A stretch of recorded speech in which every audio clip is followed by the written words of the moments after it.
tu ya ya family. Pero ku que va ai sai maki hatai high school. Pero ku sekolah yang betul kau ni. Itu ki se la feito ko ni va solo hapai. Ya, oye eu vai ter feito tu walk lá feito ta fa o tu levu ka ko ko yo ko ilo ha ta hai se feito ma bla bla. Poi una si chiamata per tutto gufo che ha nella ambita e mi perché mi ne ten fia oh ya mi va bene come ma se tutto pa con ma ho avuto la sua pari ko pato pe ko ma to khanga ko na pe tutto ko ya ko tofu ki o sa iba me sa nella ambita se oh ya o sa huane da mini me hewa me o se ho da mini ka gulahi abita fitu tu no walfani o de la mono ke na mlasu de fanga mane be bo fitu tak mai be fe man tu ma family ke ro ame family bo ke bo ma be ngai fitu bo ya Marona se o fatto modo rena wal fitu po ni ma me no walfa o se minite ta tolu me hewa na to mo fuge o staiva meta anena yange ko mo fuge ke mo fuge lahi abito fitu pointaha I me fu mo fuge kilomita hi wano ke tonga ha ke ko ya pangai ga ko ni ke fa ko ya ai fe rongo ki I ta mini ma fa ngombe ko mai be ai ho mo mita te mo nga wa tu mo me mai ki wa fitu po ni ma fe ma ta mini ospita to me hewa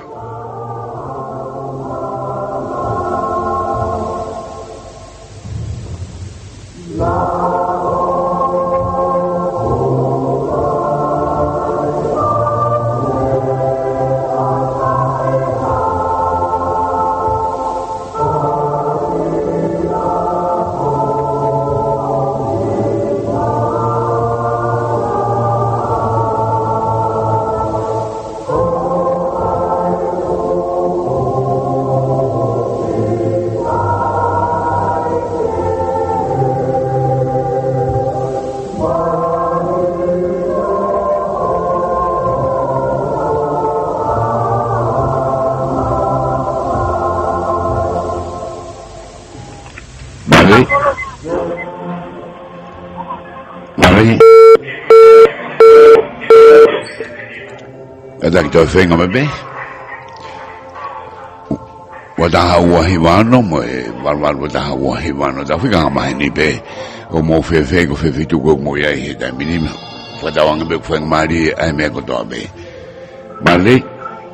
io male ta hiri po te te me ala ha wa mai ki vila o si fonu au pito o ka hala bo le ke kiu pe ka kai ka wo mata ki e wa mo ne wo fonu au pito ka wo Oia, maro abito kai. Kailan bigyo. Kailan bigyo Iyo, kabugo fonu au pito to mua ko vila ta tau lo pe o ka hala ha ke ko kiu ke fai na bigyo. How me ake ala tu ko ki ke fai na maria ke malo alki. Tamata ya te o ki malu ga ki wo fonu au pito be foi to mua vila a se kiloto mo me. Doya pe malo abito. Matala ni ko mata no pe aku pengawe aki pepe mo office wakai matani e na to ko ate na to ai te wakai ki ami ai ko tu ma ko ku ya hitai mini ko mo ku ke na ho ko ia pa ko fu aki ni tonga ha ke ko ni o pangai kilomita hi no ke tonga ha do pangai ai fe un no malo ki pe mo fitu po nyeu me ki tu fit ko nyeu no malo ki I loloto ko kilomita ni benima na to ni tai ni taha fa fo o stahavalu me taha pompomi ko fakatokanga ko tu ko be ya hawe ki pape ki kai fonwa ke mo pano pe mo ki fakatokanga ko ni o tu watu I ngahi me a rea fakatokanga pe pula pe fo ki ngahi retio ko watu pe fakatokanga ta te fito ni ke ngahi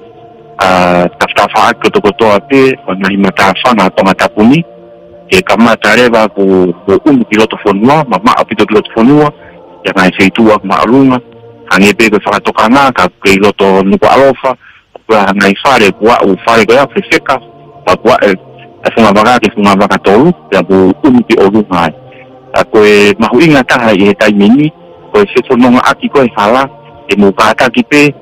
hoe ki pape kai fonua o whakaongongo ki kau polisi o kunau maawe atu ki hono whakahapoko e anga e ana hime agere ma loto nuku alofa ki ngai feitu honi ki okupa alungangi ki loto whonua. Tālo ki tūnga pe te o atu he taimini tātaki ka whakaiki iki i he taimini e tuku mai me he office whakaimatangi ko ia o tonga ya pehe ki hato e mea fo'ou i lolo tongan. Malo apito. Malo apito e tala kita ia ni mo kuliliu ke NDR o goia i he taimini. Ai kona tolu na utonga nga hi whatamaki ko o hoko i tongani ko mafua maka. Kona tolu na utok mai koe ma kore pe koe ke mo whakangong mo ke kapolisi he ufeitu koe mo tolu whauri melere pia pehe koe o ngong mai ko tokolahi apito na wivila pe ki funga tere pe ngai fitu ma longa nge ko ngai fitu hange mo tolu ha ke va ko yo kolonga mai ko hanga mai ko ki mua ko u fitu ia ai ara ke gana toka mo tal fo o mo fitu ko ia mo feve e fitu ko ia ko fai ko ne te tuk mai fo mai no mai bene to ni o stava na me hitaha kilomita hiwano ki to ha ko pangai i he malohi ko fitu poine ua i roloto ko kilomita e nime nima ko fai kia o mofu ke ko na eto ka ko ni taimino ke lerbe ai fatoranga ko ke mo fitu to ko ka fitu malonga nge a te betal mo mo ko re atu mo faong be mo ke ka bolsi hange ka la ko mo fuani nai ka fa ngo fuwa mo wa ve ngo mo wa ke fitu ko mo yai o te be ko ke mo tokanga me tau ngai mea maheni ngai mea peheni a whaapahapa mo ngai tawhai ko ia ko e taimilahi te tau wheawe mo mautoro kai o wale mo ko kanseri mai e mafua mo nautoro nau pure ke tawhai ko ia tau whaangongoen ke pungai wakai matangi ka hai ngai me tena honga nautoro o mai ka ko taimin kulongo noa no kalo wha taimini ai whetu koe ni whaatolai mau be taim pongpongi ka he taimin o kulongo noa he taimin ka kwanza bea kore ko ia o whangongo beke ngai tutuni o ko atu he taime ni kai ore mo ko mahino mai pe o ko mai ai pe o kula ko ni ka ko e me le be ta to ka se mo beke ai o te pedal mo nge ko ha bai ngai fitu ma lunga ko o report me ai no wa si fe ngai tu ai he taime ni mi hala tu i aninai pe be hala ba ko lo ai fonga ko ia ke o fitu ma lunga nge mo to ko va hi fo mo smahel be ngai fitu ma lunga mo fonga ki ai e mo fo mama o be me mata lahi o habai ko report me pangai ko report mai me ngai vedu ke ko ya be ko wa o report mai mo wa o ka ko ya be ka foi ngamari ba mo fitu tak mai te da fe a be mo mo jol ko lu ke idea be siren heni i hitamini como lo me ma ke va fitu poinima o suanoa me hewa Bong monite ni kono ato noa o maasi a fa o sia mahina.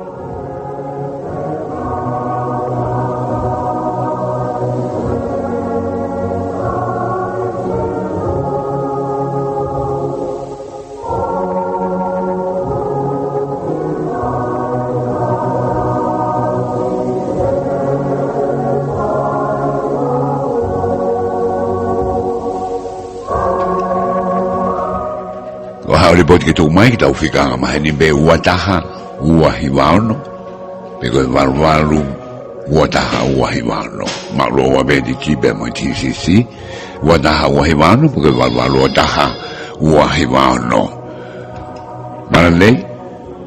se jolava male yo on fit boni mani Chelsea wow ko mo pide ko ya e o mande ko mo tu angu mai au sa tu ka ku mai a ka me ha ki tu lao ha wa ki pakete e ka tu fiki ka ha e ka mi le ati ka ke na u le ke hui tu to sia na I kolo o aloi hola ke Koia. o ni o fonu ba fu la tau fa ye mo to o vi mai hawi ai me como tu te mai a fu mai cha tu tai hawi la ka me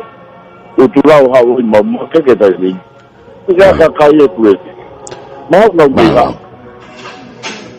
Koia malo bito malo to kon ko to ma wi ngo bito ia mo dol ko malo bito o ku fia ko ia I traffic ko na ko fare ina mo fo ia la sa do le mo dol ko mi ko ni hulo to ai o fo wa tu I hona o alwa ke fe tu ko ia o ku malunga nge si a bito traffic ke fe tu ko ia ka ko alwa ni da mi ko o se ne ho wa ta me to ko ia ai ho wa ta hai lo mo minute fa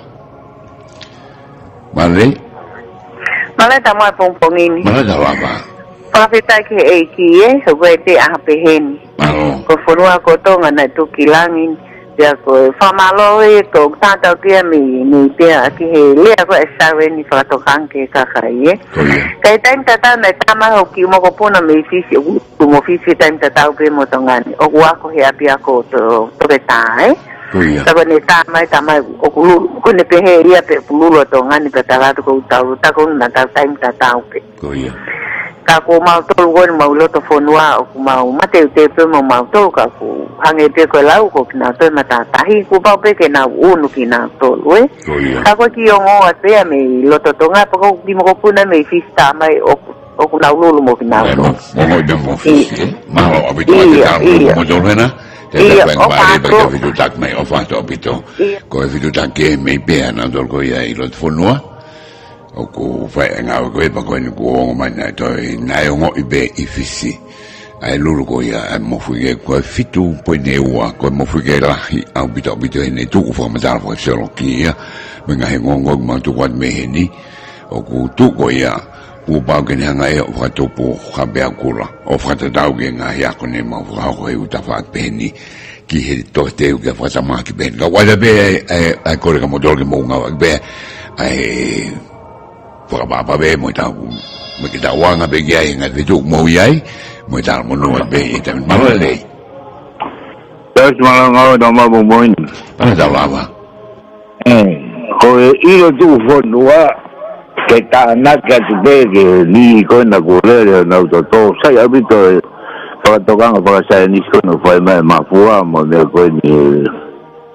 ele yo mo to sai abito ka ko ilo tu fonua sio ke va boka mo ka ko li ka ba ko ke na wa una no pe ap no be ko ya to ro tu pe ya ta ya de jo wa me ka ka ke pe malo ngau sa sofa tu Malo video sio duano me. Como tu ko ta porque ai ka o matanda he dong ai ta la pa fonua. Ba ko ni la ve ki ta fa ko ya ko ke wat pe ai foto ang ko me sino ko na tonga ai ngai fa damaki. Ai fitu tu ku me matanda hingi fitu ma longange. Pa wa fare o ku ma longa funga ba tol ko fare piliki be ko fare ko me ang sai abidoi hange ko na fa ya bai. Na ufonga tu ki abe ma longa ko ya bai ba be ge farmaki me u fitu ma longa nge ai ko ro peka no se tu me na dol ki pangai report mi pangai me to da nga we ko ya fare ni me ya mana se me ai o ku ro tonga fitu tu ko u fitu ko ya kane nai mi pe ang la ma foma sala mai me ai ba ko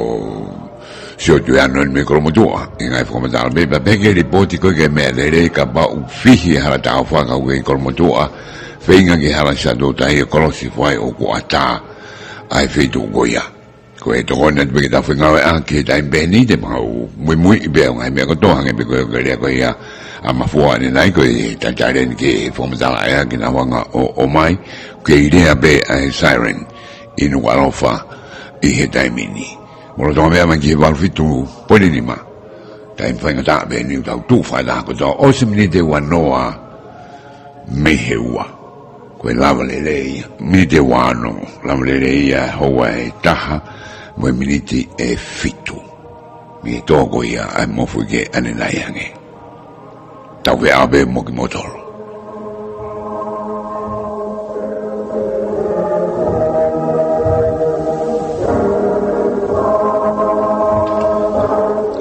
le beta Afrika ngama ni wa ta hawa hi wa no me ko walu wa ta hawa hi wa no ka ba we fi la ve mai fe do mo ya i ka ba wa ta ya ke fa ngama ri fa be mo fualu le fa fu tu tak me do ta mi fualu no gol se fa tambo ko fi kira gol de hoko he taimi estaba en esta con familia con la madre no tu cuatro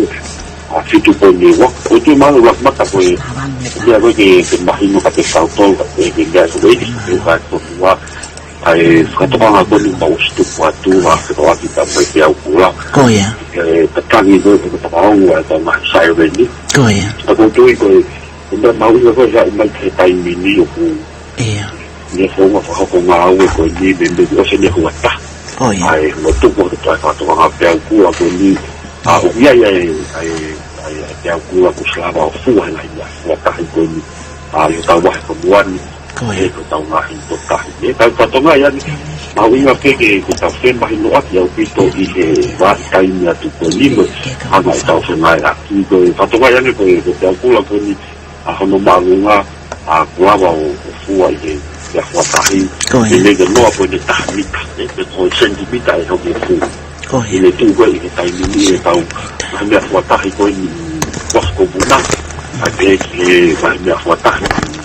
pangai di fuka e wa ko ni pangai ka te ko ki na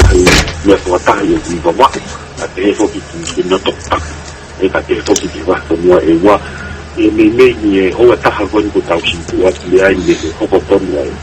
mo fu ke ma ki ko ni ta ni ko ua e te akua ko ni da ni raba o ko ni da ko ni da sentimita o fu ko ya mo si a ki to te na ta la fu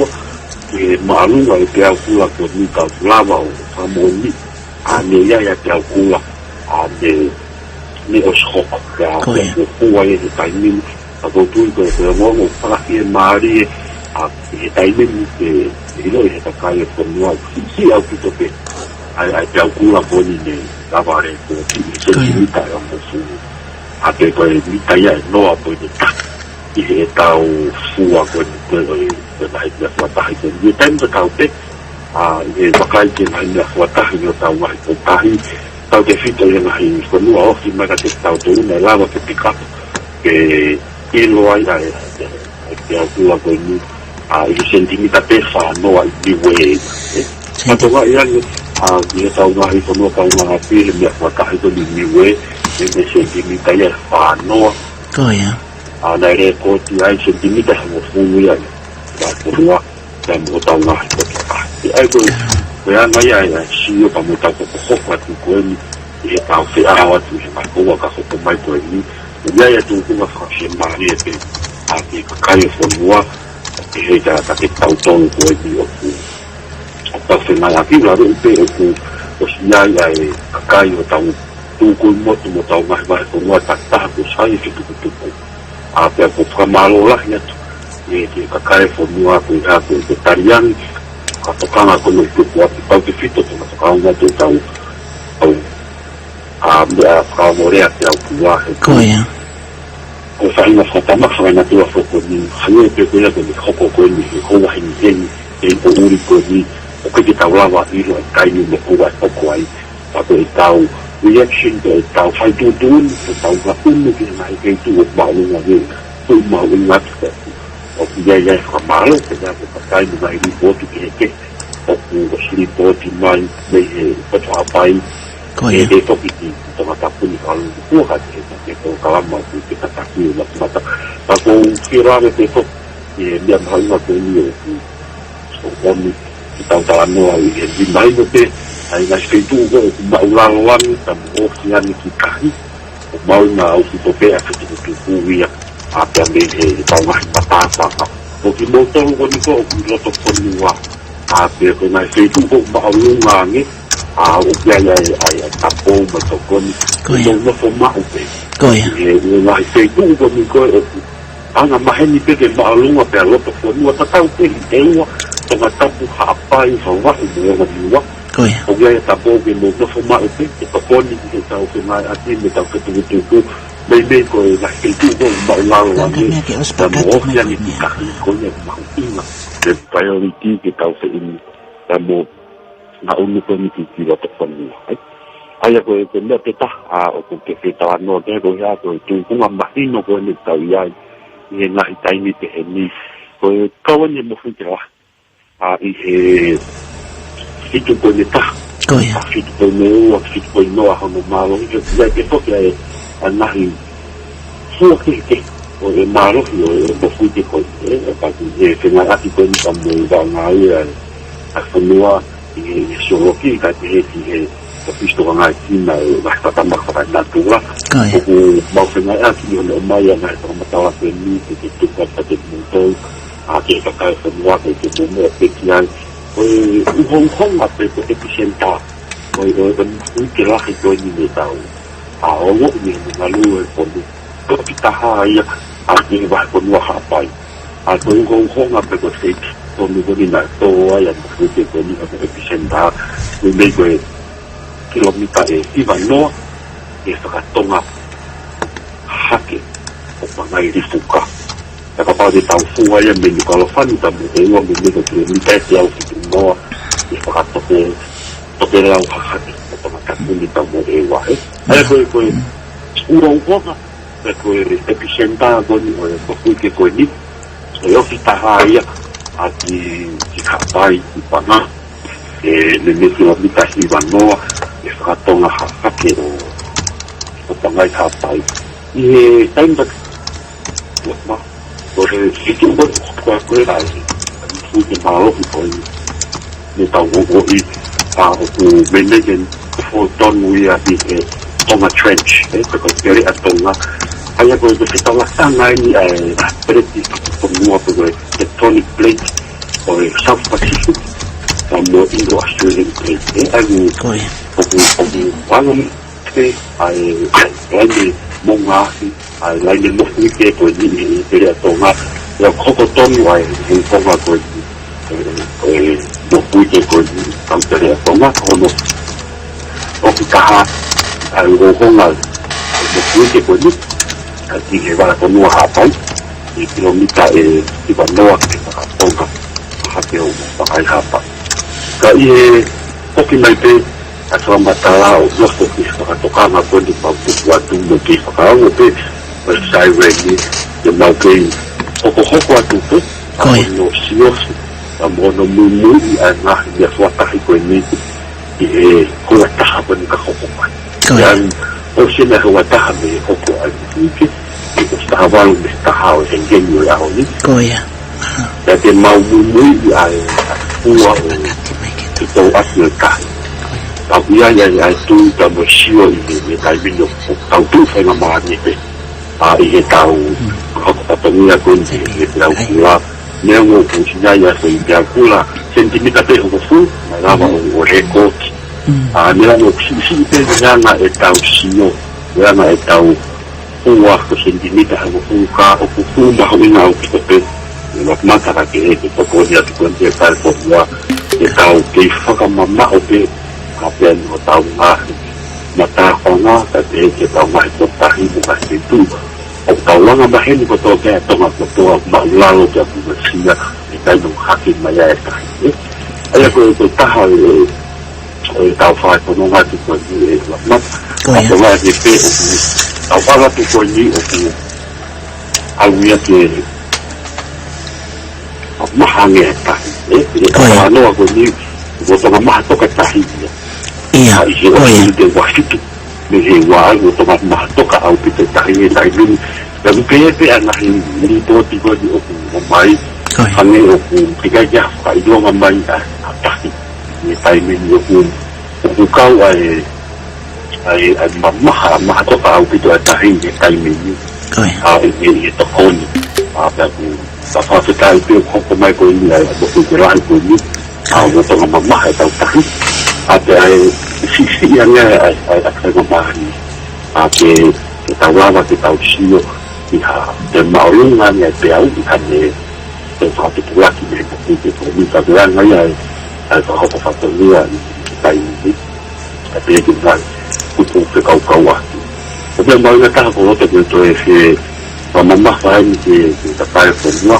e tau fe tu mai aku ko ni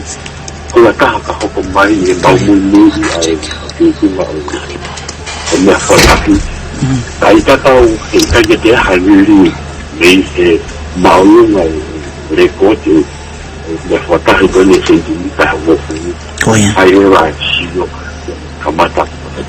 ki se baba ni kama pun ada batu buat ni ada ni sudah tahun tak kata hukum saya ada tangan tahu tahu dia ini saya apa itu saya saya tapi itu yang kayak gini dapat dia ya cuma kalau itu sama mari itu mari itu ada itu tomat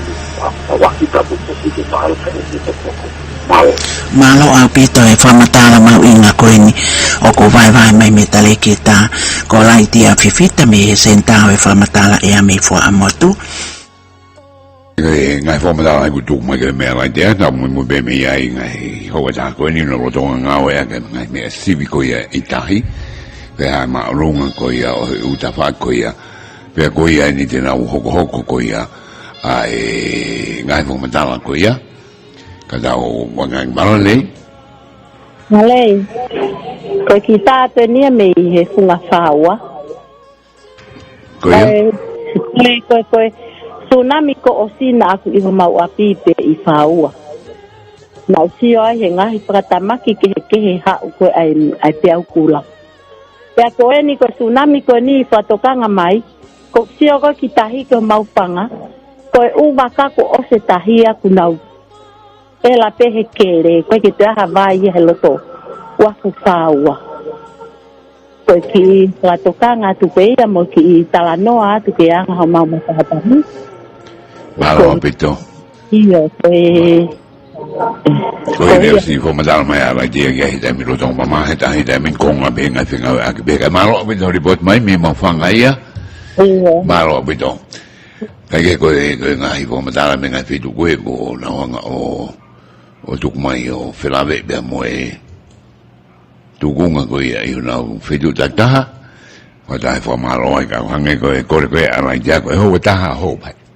unau whenga rewa ke ngau ea kina u mea fua koe ia i tahai koe maarunga tahane na maa wane nai koe sentimita ai hongo furu kau ke tuko tō be ai ngai whatokanga ke whai be ai kore koe ke mō whitu tuka whitu maarunga ange i he taimini te mahonga be mui ga ha mui taha te mahonga tu kwat ka mo dor malo le yo ko ta falong o sa ko na ko o mai ai fa matala ko tu fa nga mari pa ko sentimenta pepe ho ko maro ka ko na ko mahino ai pa ko o se Hawaii ta ai ko fitu o ta dai bangai ko di asamia ka ko tu ko fa ka mari na ai ko ho ta be ko fo nga nga o pe na ho ko bai na ko re to an ka ka di na ko na mo ki ha ko na ka ko tama ko ya mo ne bito ho la ve ta fo ngo be ka na do nge be ko ma do me ni ko na do te na nga ui ta fitu ko na do te na kan ser mai malo bito ko ke uinga fo mata mai ko ya beta ho ta do fa tu un ka ko re du ki ta fo nga ak te mo a ko na do te na nga ta mai ko kan seri pe do time le va ai foki ki api ka wau a pe mo ma dormi he ni va fitu po ni ma ko to minite wa no ki he toru i he taimini ke ha be fo muy ta te ma muy be ai ke tu ko tu ki da wa ko do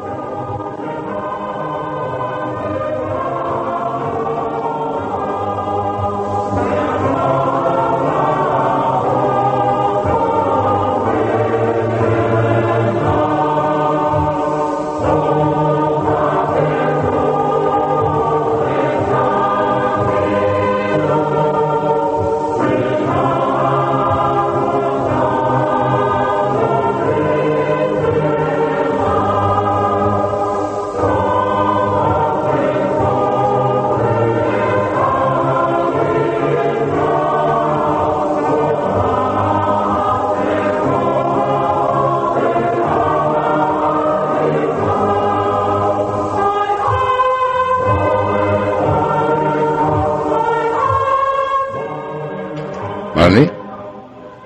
Rei. O tengo que comer. Me ven kataki? Katang kwa kaya mula rin mga marang kaya sa fitugay nila may ay?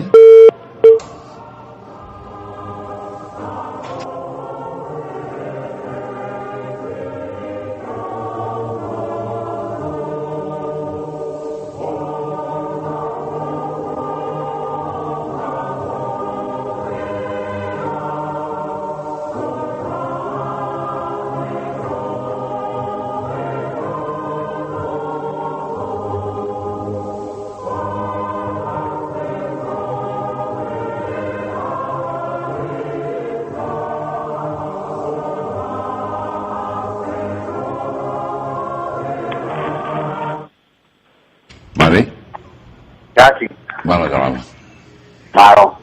Betul buat saya betul belian. Pada aku pun amal kapu ata betul mak belian ni betul tahani mai tak mungkin. Macam mana macam jauh hamil tak ada kaya orang. Ifeni tu buat?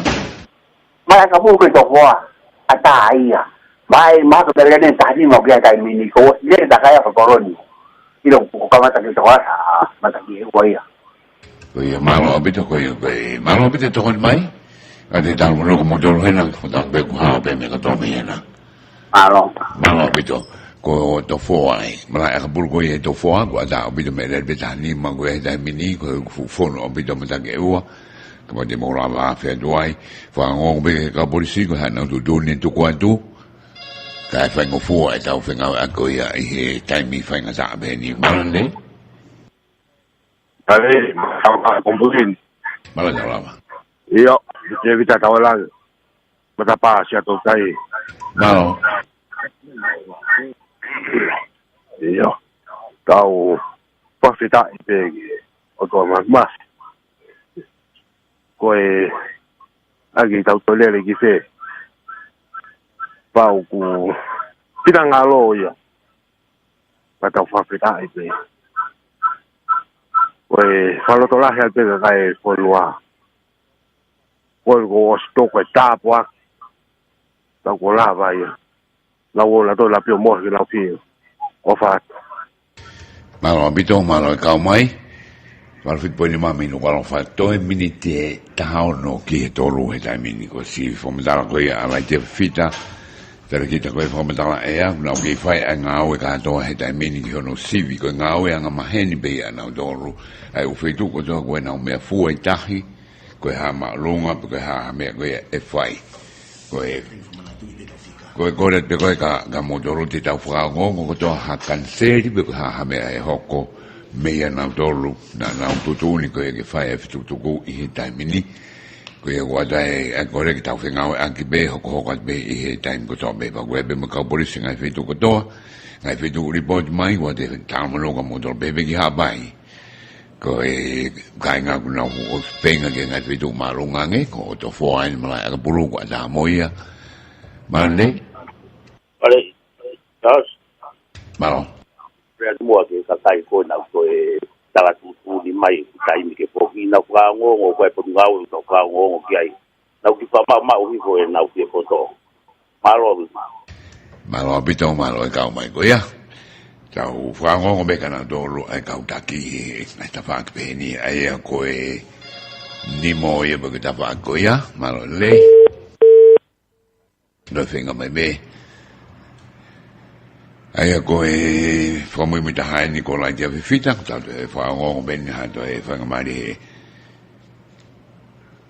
a naha me he ni mo ke ni hanga toi tuku mai ha whangamatanga Male Rei. Yo. Yo, kataki okay ye to fatu tama ke ke hu atahi. Kato hu atahi ba to sai ka ke mama. Ko ke ka kai ke na to ka nga hola he ke mahino e kon to hu ago tahi ko o tau ba to ki se mari le. Ka pa o mama he tahi mahino o fa o fu pe au e fe tu ke. Fa toka nga pe ke ka kai ke na hola pe fa go ke putu nga we han ko na fa mata la malo Malo be te koni malo bobo. Ta fa ngo be ki he bot ngawe mo ngai sino ko na honga opule ia ngai me pe ni malo le. Malo mo ta ma bo ni. Malo da lama. Yo. Oh, sa tu kai mo da pa sa tu kai wa ma te. Na sa ngata ha pe hu fi to koni la ba pe o ma ngai fa le sa tu kai ke lo fo ai. O ye pe tu kai ya tu ha ta ha pe un fi ma to koni o sa tu kai wa ngo hu fa le fu ba kai. Ke na o mai kai o hu fa ga mai kai. Malo pito, malo ito ko ni malo bobo ko sa to dai na fanga mari mo i wa fa fanga o di molava o kum fanga ki ai wa ba be e mata ba mi e fo malo de ngai to kon ko to ko ya ta fa o be dai mini ki tu ni ko ya o fra be i be mo e fa to kan ko tu mai hiri ko ya lulu e to ngani e o sta malo meta ha aneuhu e mo fui ke ko na fitu po ni ua i me fu a rita ko ya ai me fu a mo fui ke kilomita e hivanoa to ha ke ko ya o pangai i roroto ko kilomita e ni menima ke ile be a sireni ino wala fa dai mini ko da do mo ke fitu do beka o re be ko cancel mai ya me fo mata ko ya mi to fo o ke ata ai mala ka bur ko ya to fo me le betani ma ko ai pe fo mata mi pe o na to ko ni malo abito o mai nga hi ko matala ko ni be mo ko re atu ke mo fra ngongo mi me ai polisi nga vetu ko do be ke mo fra ngongo mal ko va be ngi tanga ya ni ko na ka mai nga sino ko to ko ta wala fa ta ha i he time be ni ke ha be ha me ko ya e tu mai ko me nga sino ko no fa e tu ni mo fra ngongo be ai tau vea be mo e maru fitu po ni ma to mi taua ke toro e pong pong ni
Mare, saji? Io, papa vai che ricordi di fe kataki. Io, ko kuta ko ni ko ka pe tongani na fetutaki tungua. O wong le ya pe saji? O le ya pito. Io, na fetutaki tungua ke ukahi de me ai pe na fe talamai o na usai pe. Una wosi fetutu ko pe ke fetu ko na fa hora ki ai. Ka talamai una usai pe te ha pe ya me hoko ga na tolu ka una usai pe.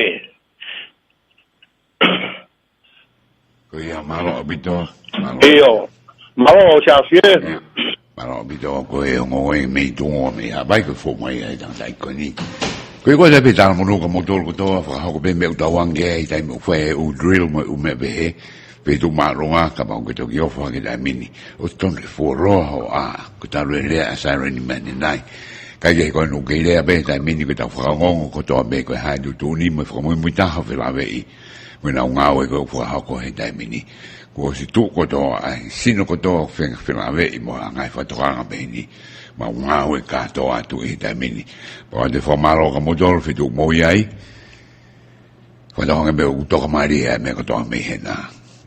E ara ke ni dai mini to e mini te valu ki he tolu a ho fa o se ni o ma si. Ko tuk mai ai fa to nga ko ni he to ko e mo fu ke ni nai e osmi ta valu me ta ha. No ho nga kilomita e hivanoa ki tonga ke ko ia panga I hapai I heroroto ko e nimenima ko e malohi ko e fitu pone ua o skauga to mai nga sino ko ia me muri ta pa ko sorokia American now report mai malole Jasi mala lava mala tau ma pong in softai ke ki malo tau ma ngau ko e fafeta mo fafia a hon ko hi ko to ha no te ko frata ba na ko ia so la malu at mai ha au o te tau tu atamaki he ka fai pe to ko to tapu aki ko lo tu pe te ni malava ni ko toa ka ko mo on pe e ki ho tau tuha se unga motongan ka ko no taimi pe ni o e lifia pe o e manava he ni o ke ni silere ha na roto ko fa te me ko to ke e pa ko tui o inas ko to pe tongan ni fa ngataan ka ko e ki pe o ne pure ke me ko to pe ko ya sa si va ta mo nuat fa to la hi ke ho e ke fo noa fa tu wat ka ta te fito ki si ka fa ngata ia mo ka to de ke ka o e manava he o e lifia lo tu pe mo frafeta ko le ha to kon e mafi ko ia pe o fa tu siausi alo au pito no fa malo pito malo e faro dolai mo e to kon ko ia fa ko mai o bebe ta finga ake ko ia I time pe ni ke ko ta u fa ngo be fo ki ko ke le be siren time ni mo ke fenga be ke ngai fetu o kuma runga nge ko so mai ai fra fe mi sa to dai ko ta ngo fa le fu wa kai ya fetu o nga ba ko fia fetu wa ba be ma ta ba ko ia sa to dai pe fo ke ma ka bul ko ia I to fo ko ta mo ia ngi ngai me le ko me le be on fu mani me report ko na mai mi tani mo ko bo si pe mo dol ko ia ngai fetu to la yange o wa ka polisi ko ka polisi no ke filera ki pe ala ko ngai me le be u te sio ge sa mi ni ulo be na uila ko ia fai ba mo ke na tutuni o te ta do fa fe pa kana do ta ka fai no fa tongia e ta mi ni ngai to unga peni ko a ngai ni ko e ta ko ui mai ke fai ta drill o smahino ngai me ko to ke fo ka ko e ta mo no ka mo do le u fe to ko to be ki ha pai ko brango mai me fe to e tolo ni ha pai ko pangai pe mo e tungua pe be fo ki kolopeka ko baba u report me ai fa ngamari be mo baba u pe ko report ke me ma fa ngai ke ma toka ko ia tahi ko toka u baka I ko konga pe ia ko fa madala ko ia la dia ni nai to mai ro tong ma tahi ia ta fa ngamari ai ka una ke nga u e ta mini ko na ngai me afua ko ngai me nga u ia ana tolu o kulava tala me ai ma runga pe ko ha be kula ko ia e ha o ki ta fa ngo be ko ha ho ko ia ka ko ho ta ko ho ko mai te ta fa ngo ki ala te mo na dol ko ni ma be na ngo ko ia te na uri bo fa ta mai te ma wa fa ta pe mo le jo tonga ko ta be nu ta ngo we fa ta ko to I he u ta fa ko to be me fa mo ka mo dol ta ngo we fa ta ko ta meni o ma inga ta ha ia ta fa ko ia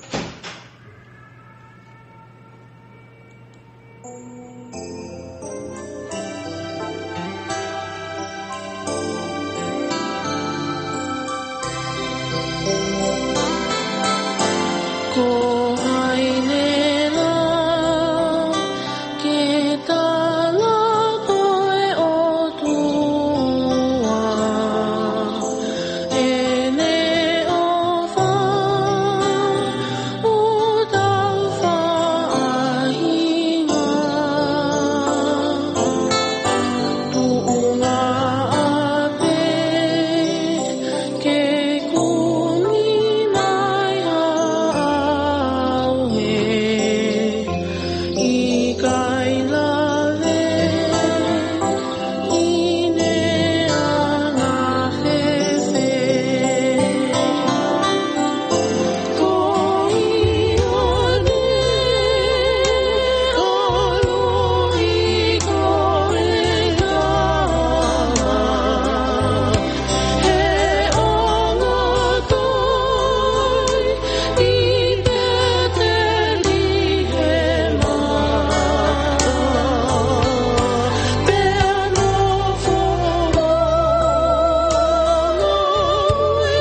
kada kita i ho be ho le yo ka ke ngo mai ho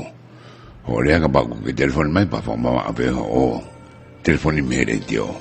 ke ile a be sai ni ta mini a hon mai ka ha u ni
Vale.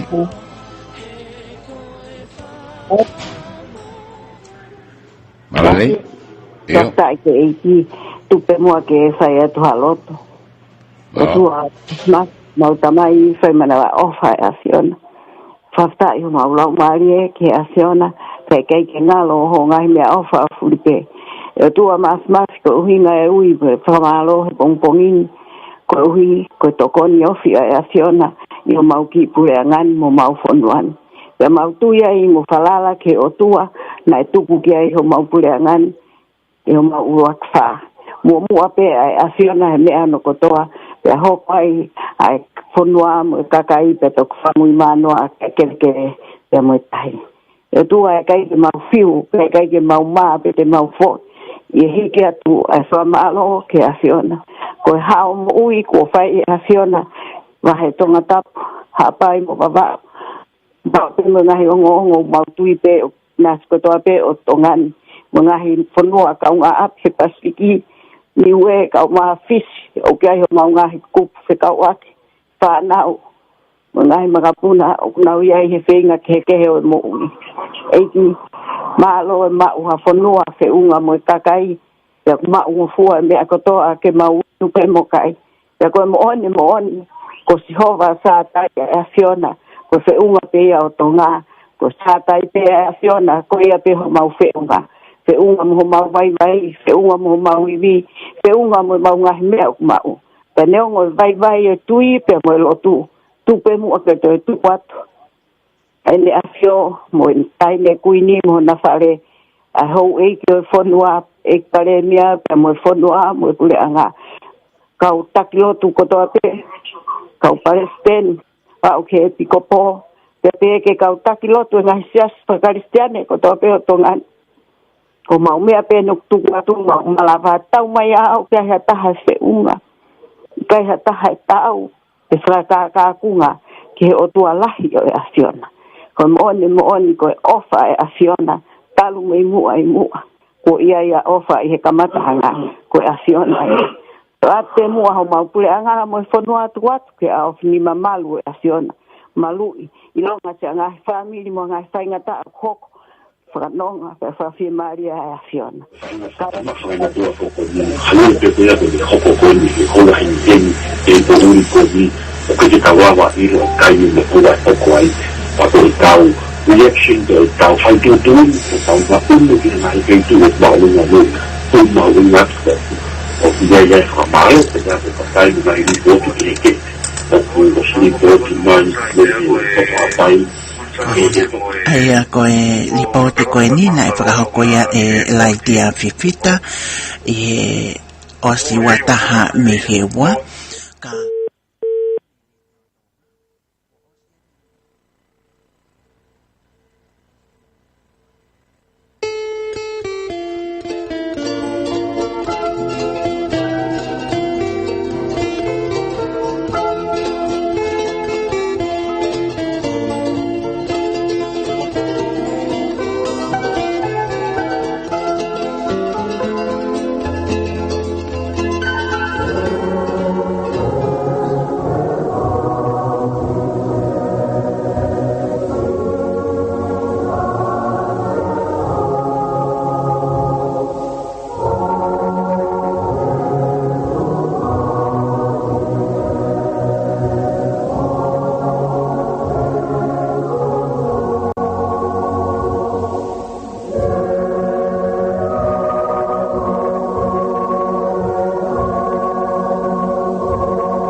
ai pe ai sio apa mo tui ke feto aki ko ni ai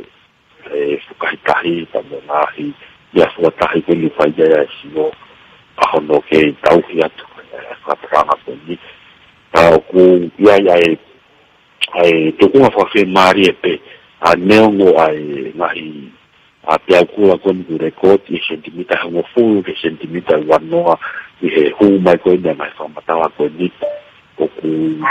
mau ke a poke pe ai fa to ka ko ni a ko ya ngai ai ka noa tu a pe mai pe hoi ka pe ta kai ko no ke tu be fa to ka pe au kua a pe mo ke a ke ka o mama o pe me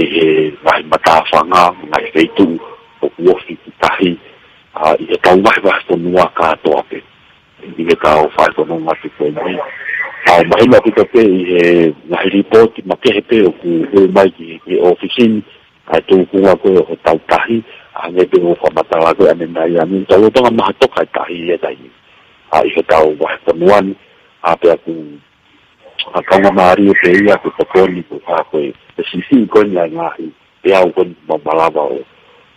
fua motala e tai ni leo o ku si da o pito pe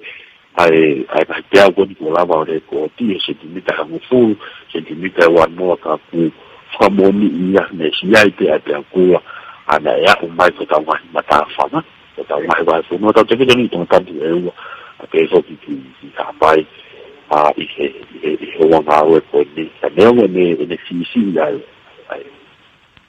pe ku la va o rekoti ko ni sentimita ha fu sentimita wa no a ke ma winga ni te ma fa te tuki ang ai tau ke ma te tambo tau fa mama o pe en venga fetu ba walo ange i he tau fa po no ma te pa to nga yang pe a ka pa ke ta kai fo no pa te mo pa to nga yo ke fa nga tu pe sai reni a o ke tau ki ta no atu pe ni pe ki fa nga tu pe a ka ore ba ku ia tu kuma te fa pe marian a te no tu rifo ai na i fa to kana ko ni tra pe ko no kan seria te la vareva a tu tamate so ka fu ya tu ai ya fa mo re a te ta ye tanta ta u pe ko to pe ko a ke to la ve pe en na ku ta ka wa ki ma u pe na a te kai ni pe en o ko fa tamati me te oficina ai to mai kina ka fa tamati mai matua ko na ku ta telefoni de uano to pa no uano to pa no ko ta mai to kon ta mo mai se ma u vidu iriange a tu ku nga ko ni tau ai la va ke to ko ni ka fisko ya la ke te fuka te mau to e mau fika telefoni ta to mi ko no va miau a hono to val a ke te fa mata la fai ki tian ta ko tu la mata ke fa mata la mau vinga ko te ke o ato pe a i ho nga ko ni mau nga pe ka u ta no a i ke ta nga ta mari ko ni no ka pe ki tu pe ka ka fo no e tu ku nga ko no ko ai fa pa to nya me mo fu ke la ko ni ta me mo ku ai nga i a pe ku la me record ta i sentimita ha mo fu pe ke sentimita wa no o si pe ki nga ka fa ka me ka ta la fu ka ku ma hu pi nga au ku pe ko ya pe ka ko ko tu ko ni a ke ka fa no mo pe ki nga ka mata ka mu ta a malala ke mau tu ku atu a pe ha pe ka a tu ku nga to ka teu a fe so ki ka kai do ko no ya ko ko atu e na u a te ya pe nga i fa mata o a mo ma ke ya ni tai me ni ko tau pe ke te kai ai malo la dia fita ya tane kita ko ya e fa mata e ko ya tonga ange ko ne la me ko ya ke le pe he tai mini a saireni ka ore o ke na wa kai ko ha ngai ta fa aki ha no kanseri pe ko no holo kifo o fa tonga ko ya malale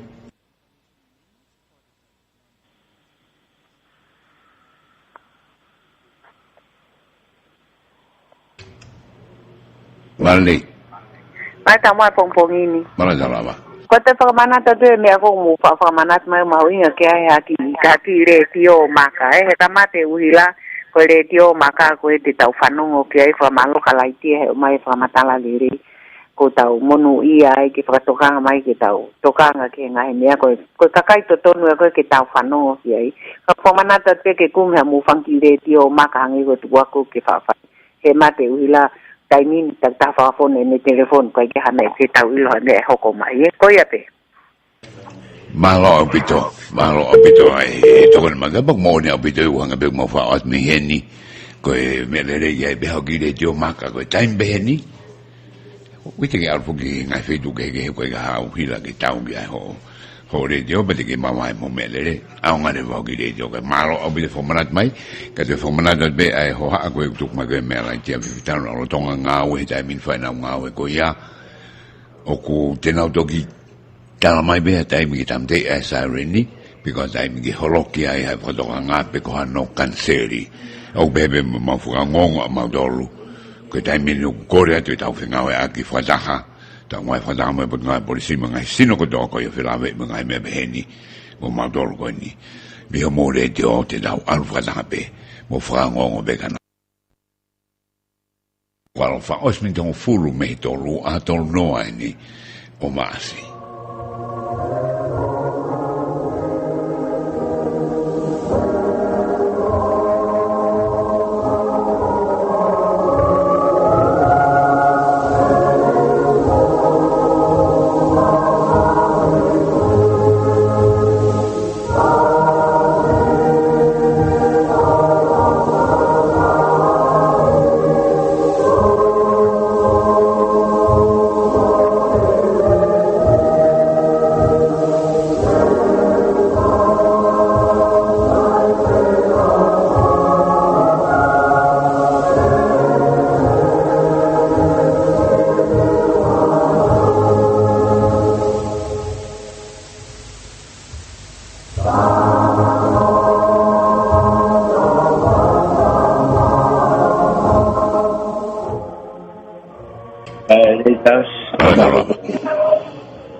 Pamalot ke pura como to con puro se atoutai o no poga ta mai. Apo se atoutai ko pamalot ke to con pure me. Apo se atoutai ke fai ke apo nga. Malo apo sa si nga we. O fa. Malo abito, malo e ka mai ba mo ni abito be ko fa da mai fo sa atoutai ka ba ga da hafi Afiki se do dai wa be na mo da bago ai fare funga ka e ua te mo malama ke mo kau ki ai ni te mau ka fulo va da be me va fit bonima wa ke ore va ke fa tu uni ga me wo ke ile abe vo na siren ni kolo me u fe du ke ko ya ure ai ka ore va ku fa ha tu uni ya no holoki pe ko kanseri ta fu ngo to be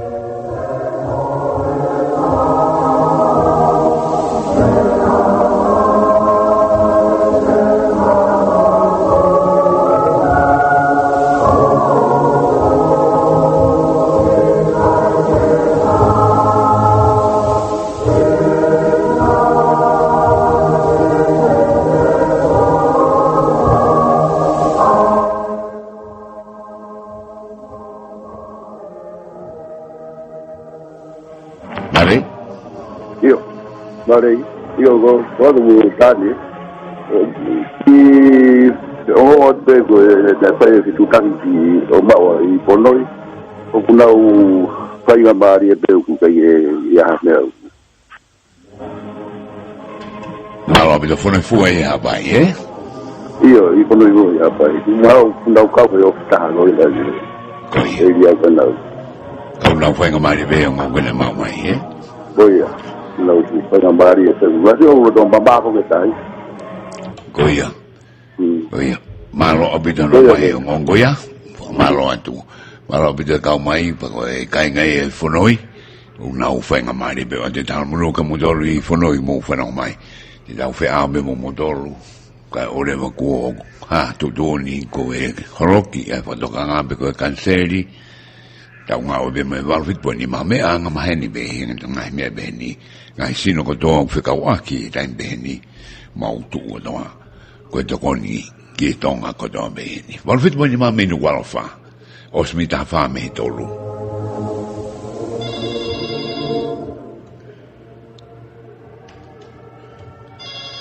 Mare?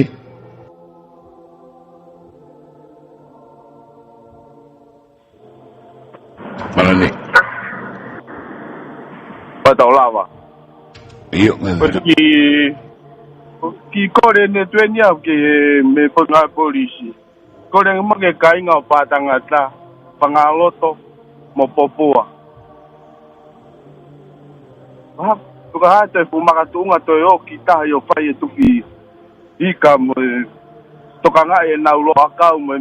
mawinga me na mo we ko yak mau kore ne me panga polisi. Ki fai ga ki tokanga ke kakai. Oya pe malo. Malo bito. Mate whatoanga ni si kainga koia I popua patanga tau. Koe mawahe whitutuku ki utang. Pot ngai porisene na hoha atu. Kona doru whito kona ka mo doru. Ka hau ka parparema kona doru ka mata mea e parparema momo doru. Koe behe koe whitutuku. Tukero akau me hafua me mea koia. Ka e whitutuku ki he whituk marunga ngi rot whanua. Kawa bobo mo patanga da fitu la vengo fo da ta bot kita da ma la opito ko yo go da ko de bot ai ri bot ma ko ni ko fa hinga mlam to yo ko ai u me ko ya ko mo ka da ko mo more ko fitu da nga fe la ve mo kai nga ko ya I popua mo ngai fitu ko ya o sa no me he tolu me va fitu po ni ma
Walau bani mami no walau fai he pompongi moni ko ni he to e minute osmintahi wa me he to lo ho e ua ni he osko ya mo fu ke la he fe ngona malo hi me fitu po ne ua he me fu mo fu ke la to ya e osmintahi wa ko ya me he taha o heng o a honi kilomita hi wa no ke tonga ha ke panga I ha pai I ro to ko kilomita en ni menima ni tuk mai ya e fatokanga o pe kula pe mo tu ni ke fetu to ku ki e ngai fetu ko dog maru ngai ke ia ka so kai ngai tai mini I tō taponi report me hapai, peke report me wawau, na whai me tu uni koe wanga maheni ki ai ke hola, ke whetu maalonga nge hitu koe e tai minu ke ngāwe a ofiso kai matangi, ka mai ka soro ki ono fua koe o tahi lo tonga mahafo ke tahi inu wala whai i tai mini, ka koe peka nena osma u ai ngai pea kua ki sendimita wanoa, ke hongo furu, i ngai whetu behe, ka unau ke ngāwe ho taha ka hoko mai, koe ha hatutu ni mei ai, o ke rea pe foki pane a whare o lahi, i nuka alofo me ngai whetu ko toa pe i tonga ta puli me ngai whetu ke kai o warewa ko tutu ni atu ai pot mawe ki hano holoki pe ko hano kanseri o e whatokanga ko ia ko e ko atu e nai kore mu whai pau pe mua ko e ngai tutu ni ko e te mau whafo atu i here tio e ko e ne mau tuku atu me i pule ko ia o e wa ko e una honga tokanga kina ko ia a ngai whatamak whakanatulana i loa ko e nimo na mga tukwa dia mea mafumaka anina yang e bebe ki tare kita ko ia fomata ea la dia fita junior o tu ko do de ngai fomata ko ni fodawa u sai ben me ko do ha na kwai mo report ko me ka polisi ka kai ko ia ipopua mo patanga ta mo fitu ko ia mo kataki o wa do o ki tahi ka fai mo fitu to ko leva ka me tahi to fenga ai ka fona makena u fenga ngai mo ia ka ngoe whatohanga pe me utawa ke sa tautai kwenga maari e wage ata hawhi kumwhanga ki ai ata amuito mo e hala koe forward mi sa tautai koe kiri ahona forward ki ngai whetu maalunga ngai whetu koea koe mala eka puru koe tofoa kwenga maari ke ngai merere uke fo whenga te taimini ukfihia koea i matake ewa ko pehe mei pea kuna waru koe ki pea o taimini o ku whenga maari e ngai mea kotoa ko ia be e tamkadawanga u whainga maari e be mo kore atu be o kuiai ai ngawe e ponga polisi u pua hoko mo kata ke whaike nau tutun ko ia o ku tuku atu ka te mau whaangongo be ko ia tutun ko ia e tuku mai ko ia me e pot ngawe ki ta whokatu ki ai moro tonga me mai ki e warwhitu upoene ni mahange ko e tokoni ane nai o se ahoni whakamaka mau bea ki re tio ke whanonga mo ia. Os me te ua me toru.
Wafat boni mana me inu walo fa o suani mangoe me tolu, popo ngini a tolu taha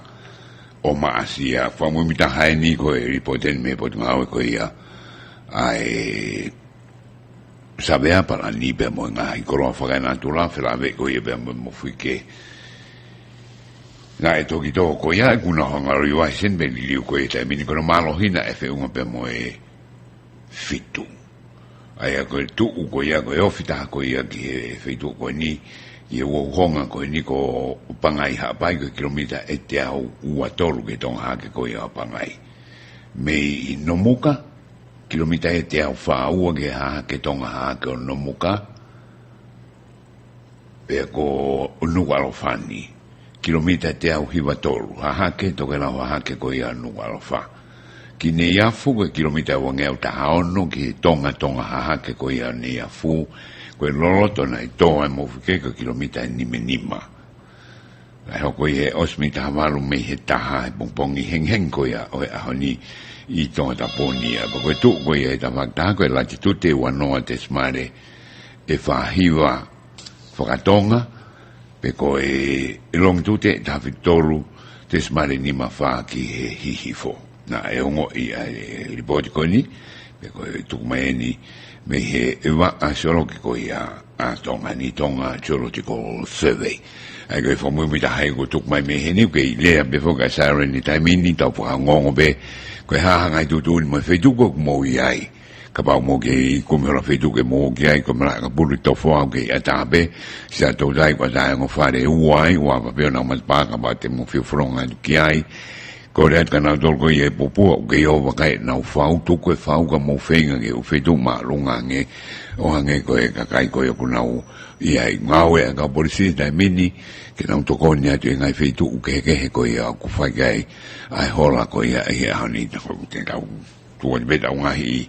fa si be ke fo no be ka mo tolu mo nga o te fo mo ta be ko te mo nga ma o ni ma nga fa da ko to ngai de jo i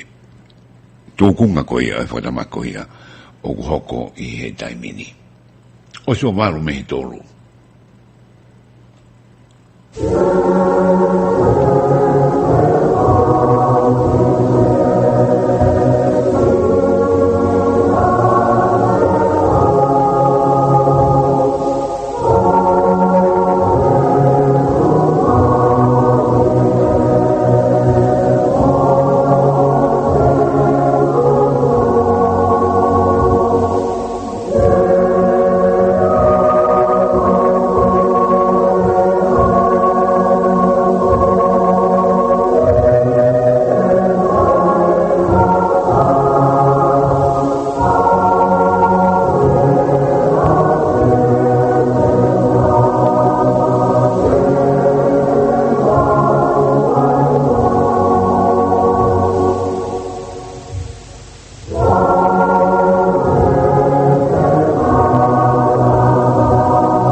Io, ko ti ka fa malo te o mu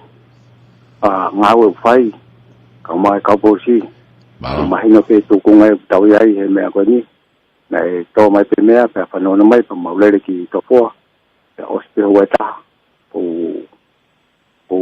to fo mai ki fa o ha o si o ke mata tai o no mo pe nei ha ka bosi po talang ka na to pues también hay tu más está ejecutando con más no modo pero se ha sido más no modo các cô huynh tây ta tu cái cái nào phiền mà đi tiêu hay hóa pues mai nó cái sen hồ quay học cái mẹ cái học cái mẹ cái mà lo chừng lại một cái mà gì cái con cái mà lo bị cao mấy cái cái học về một cái mẹ mà về cái sao nên cái ông anh tụi bé mi tụi anh này ông mẹ hết ní về tụi mồi ai cái mồ tan tan đi bé cái hàng à thì phô tụi cái mà tụi nhỉ ông mày cái phần của phu anh ấy đào ngào ấy, và đã hao hay vào nó, bởi vì vào đã hao hay vào nó, vì ngay vì tụ mồi ấy tại mình đi cái vấn đề mồi vì tụ đặc mai, và đã hao hay vào nó, bởi vì vào đã hao hay vào nó, cái bên cái ham một chút kia thôi, telephone mai cái bạn hú mai à mẹ phò vào về, ý tại người đào lo trong cái nói bằng một cái đó cái ngay cái tụ xe tụ, cái đào phò ngon cái ngay tụ này cái hạ bé đi phi đủ cái đi bộ thọ vào bên trong mau tận phi phi tôi mới hiện ni mới hiện vào phi đủ bên ni mà ở chỗ hay vào mới hiện phá hết đại mình ni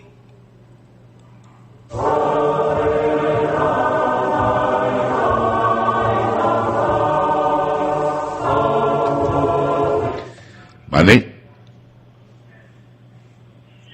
yo estás coi vào tala con ni pe na panongo pe tala mai na yo sa pe ki piao ka ko ki piao mama pero mai pe fika mi ana ko pa pa me te tokanga ki ai e te fi tu ta ke pe na ta ka na to o fe hu I pe ko hakke ko ne piao na ko si beni e to malava ke to hawa piao ko tala mai ni ai oku sai ke oku sai ki malava kai ke ka ko mia mahuinga ka ka pa una tokanga vi ke na ta nga ton pe fika o pa fe hu ka tak de hanga ki to usa to ho fare I go ya ko mo tuang fika ko ya ke ata ke mo finga o ya ke mo dol mo falo me mo dol ke le do mo wa te mo dol ko mo do finga ke ba che me fika ko mo lo donga nga o ko ni ke ata ai u fika ko ya tari mai be mi ai o pente malava ke ko ya o kai malo bit ka malo bit ka mai malo ho to ni malo bit ko ko ya tu o wa te mo ta ke fika ko mo dol ko ni mo finga o ka u fika ko ya o kai ka fare I o fa to ke mo ta ke fika ko ya no fe mo kina pe mo fa ho ko mai ka mo dol ki mo nga o tu ai ta va ko ya malo bit ko te ko fito ko fito na be fo ka malo ka ko ke fa to ai ta fa ko ya Vale. Yo. Malo bana we. Malo. Iyo ko fetu taka pen mi to ko mololo ko sai te to ko mololo. Ka kia ha e hoko. Ko ia pe o fato. Malo fat ko modolo. To mololo I fenga mari be. Mo fetu we me le be ta fe mo mo ko ngai ta fa ko to be ko ia malo le. Vale. Yo. We ko fe ni ka. Mari? Io remaga, ko fe vitu ge ai. Io kata. O mau I mataki e ua. Ka ko ki ke pe ia pe ku wahalau ande ake tapa ko e uhila. E wai na ko nga uhinga ge. Tapa ko tapa uhila ne nai ke. Mo alon ge hapo. Koi fitu ta ka ko mai de mo ke ta va ko ya par be no fo no mai ta men ye ni bo ma ke ta pa wi la ka ka ke ma ma we na ko ma ta ke ta va ko ya e ma ro bito no mai yo ma ro bito le ke va fit po ni mai ni ta finga po ta wa ma ngai me ka ma ro bito ngai fo du be ka ba o fo no mai ai be fo ka ko ka na toru ai ta pa ko ya ai wi la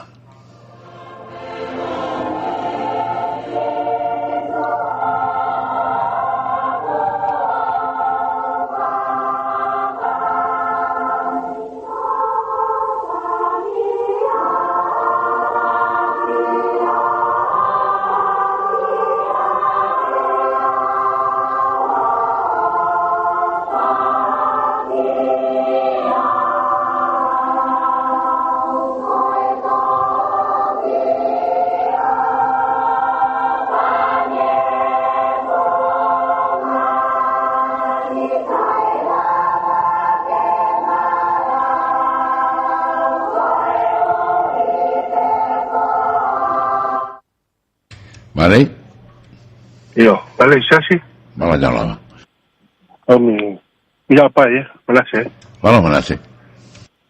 Io, amat lagi poti, fabri muy bien, mi va a apa, que va con moi. Va toka tsunami con ne, va lo toka la hinfuanga con ni, ni nei to, sila con ne pure anga. Ai ko ngahi holo, ka kutu ui he maolunga i he whare mahaki. Ai te whakatonga ko ia o whare mahakus pala. O ku whakoto e kai holo koni o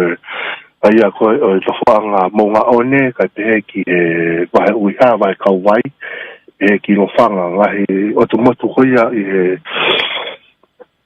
whanu hapai o kona ngahi no whanga ko ngahi holo ne langa pe aanga au pito ai ngahi holo koni i he whatonga tsunami ko ni neongo ko ki kai ngalo whanga ko ki nihi toko si pene na ke i nofo pe i ho nau nofo anga ko ia ko mata whanga ko ia ko whai mofu a lawa ke nau whiwholau aki ka i he hoko koni a tsunami ni aanga rahi au pito rahi ai tau whitan ki he ki nau tolu kau tolu ke neka te moe longai whanau iki o ku osi po tola he buto no fo yo ngai holo ko ni kai ngata pe i ngai i kolo ko yo ngai i tu motu ko ya ku fata mu ka ya holo ka ku to ka pe mo kai ka ngai fuka pa ma buto ka fita to de ka pe mo ngai fa na lava ke na hola mai ki ai o toi mai ki ai o to ko ni ai e fa ta tsunami pea kei toa hi pe kina tolu o kuna ule holo ka ngahi mea lere na parking i takai e holo sas o tui ko fo i ngau anga o pitani e pea ngai ne whahoko e pawa ke malu pea hao ki ai ka sas Malo bitau Manase malo no o mai koe whamui mita heia mi bangai i habai o whaat ka modore na Manase wa tangu whang mai pe mea katoa Pala tu sas Mase waka utai a tae ka unga ui koe a e whare ni i pangai hapai li poti menga e whare fo o koe o te motu tu e maa lunga koe a au whiki whare maa ki fuspara aunga a bito ki ana doro i taure greka mo e ho e kwhawhine mo na doro i ki kai ngata behan ngahi motu koe ana doro e uhoroka koe kai ngapi koe a i li fuka maro a bito a e li poti ma maro a e Ngau e ko ia e Manase. Marufit mo ni mama inu ka rofa o suwa ua mehe wha.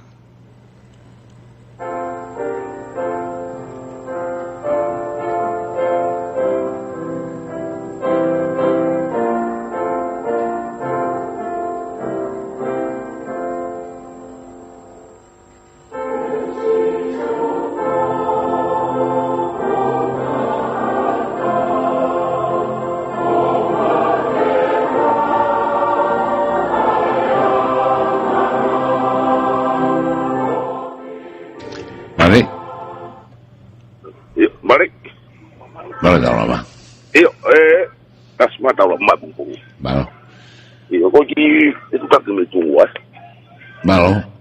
Iya, unga mo tsunami ko ni ko. Ko ka nga ko na ma popo ki fitu o ki malunga ng ka wa mo. Pato ka nga pai.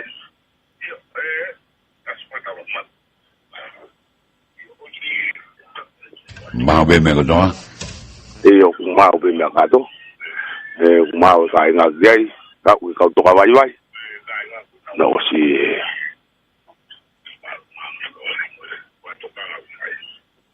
Koia malo abito e kau mai pero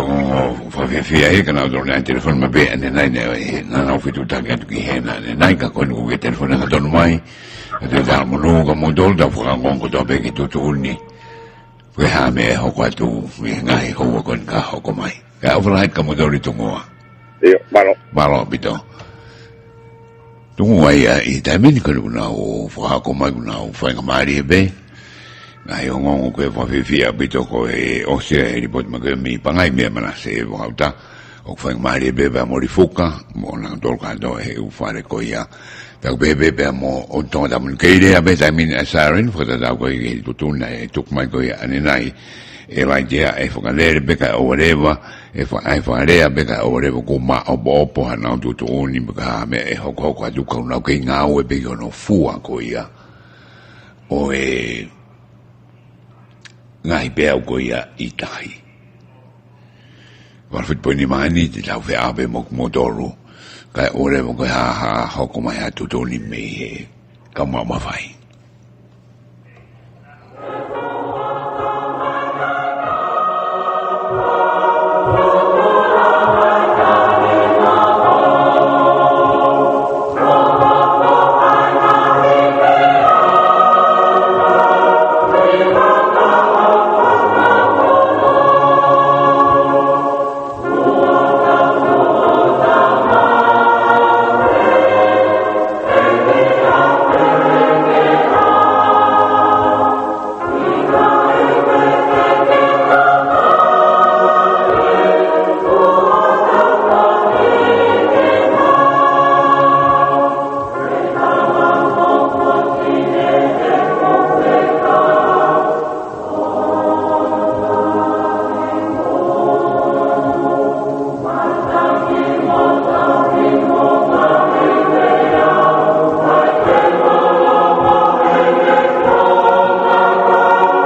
Parat bani mama inu wala fa mo mapa.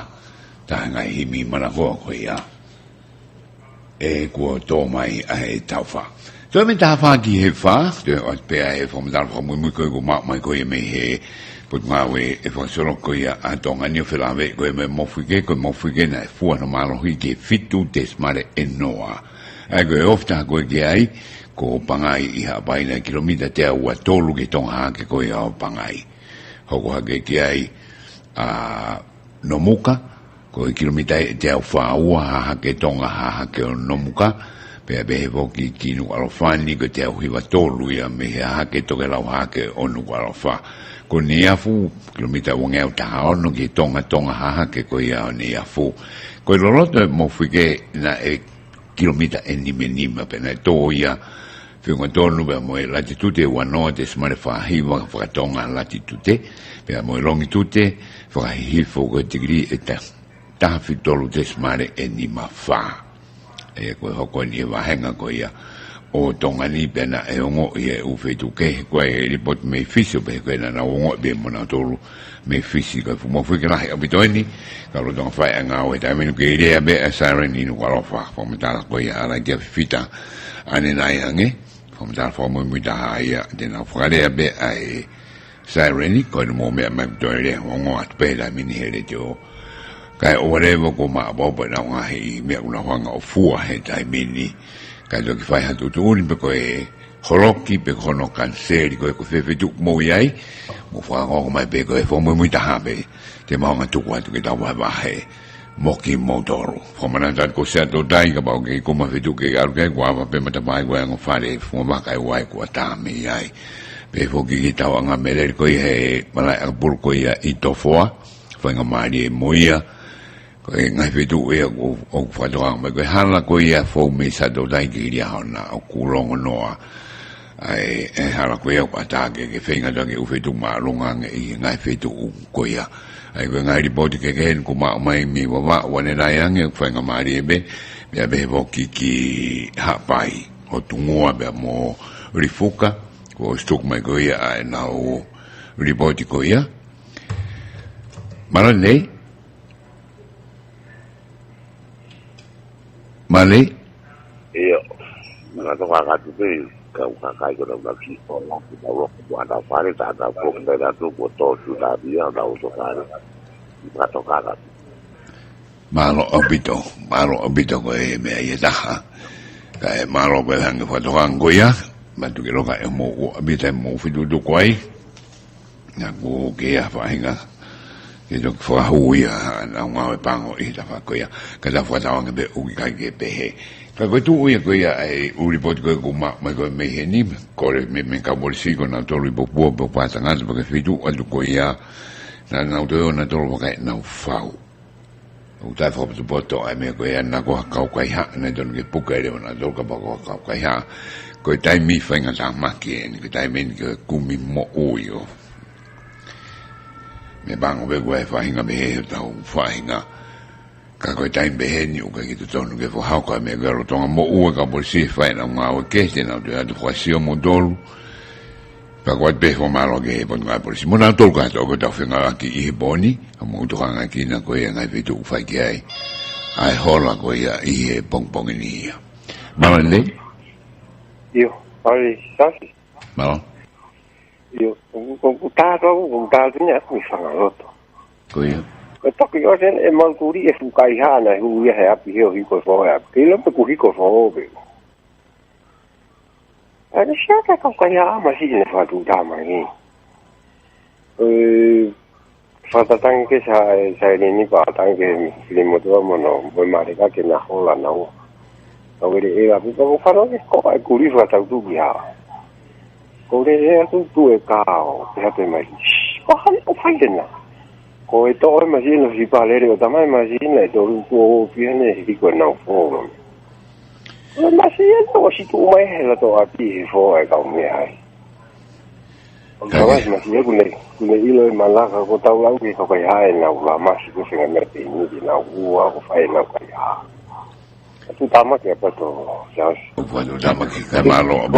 to ko mai. Kita kan ka kai ki pe mo na fo ki na u a pi. Kay, tawa ngo be nga tapag la maro bito ho mai fatokan ko mi fangaro to ai. Maro bito. Iyo. Maro bito ko fatokan ai mi fangaro to. Ko kaya ai ni ko studi la min. Ta loktano ke kaya ang ta ho ka ta dor ke me kon ma ho ingang ko ni. Peka ba ma o ta be ka por si no. Le ro ita min ke ile be siren ni ke ngo ko tu tun ka do ko ya e tuk mai me he. Office ko ya o e ilo foro ko nimo. Pe ki fomatala e a ko na dol de na nga tu mai ai tu don ko ya te da fra ngo be kana dolu fe du mo ya da mini fo ta nga fa nga mari be fe du ko ya ta fe to ni aki albert ai mi ko en to mi te valu ki fa i he ta mini pe tu do be ta nga hai fa si wo da ha wo hi wa no wa da ha wo hi wa no fi bot ma fe du mo ya ka dak be gai be no ma fra ngo be foki ki ha fe du tak mai ba ba de mo tu usa to del foni ko inga be ko ho mai ko ya ngai fo mata mi ngai sino ko no fai finga aki ku ba ke ma tu ko tu e ma toru e tai mi ko ya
Walau pun ni mami nu kalau faham minta ni magai ke faham ia pong ini long no bila nu kalau faham ini ko sarin be ko ini hani tami ni mele ka bolsi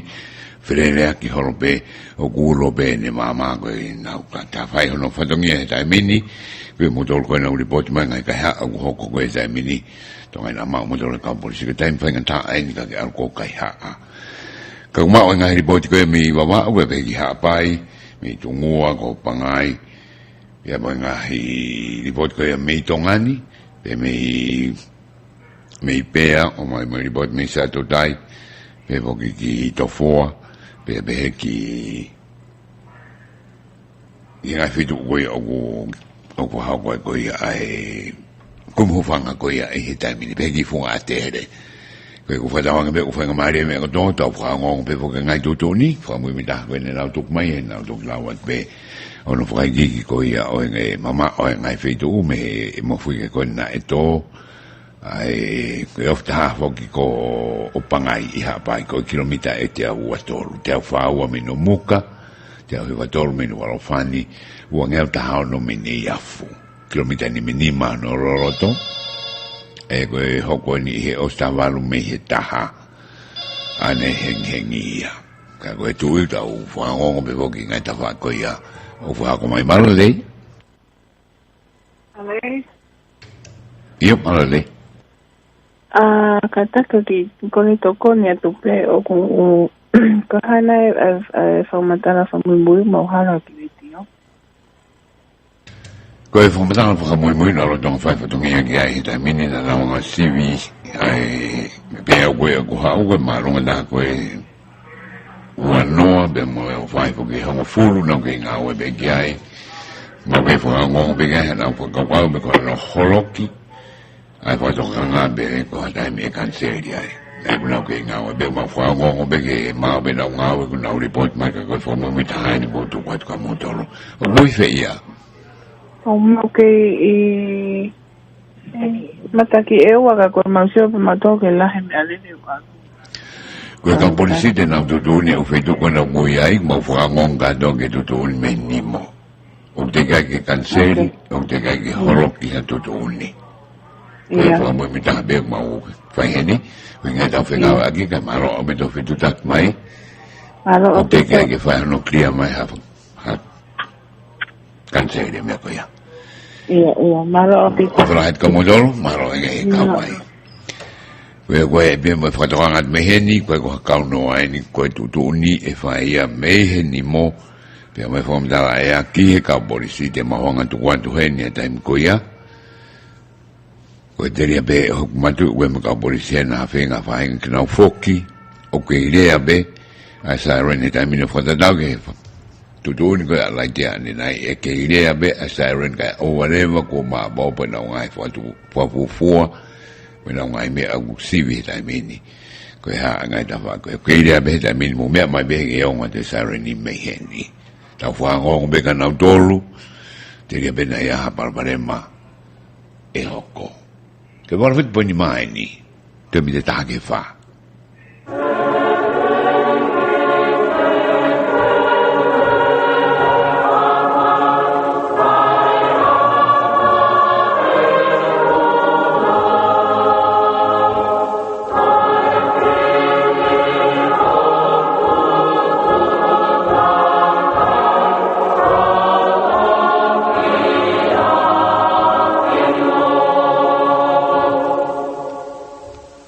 No.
Vale?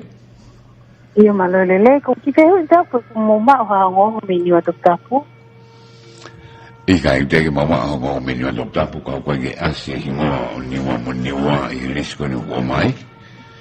Okay. Ko no ka ofo no mo ka pangai be mo ne ya fu ngai fika ko no ko mai ko wo fi ai. Iya.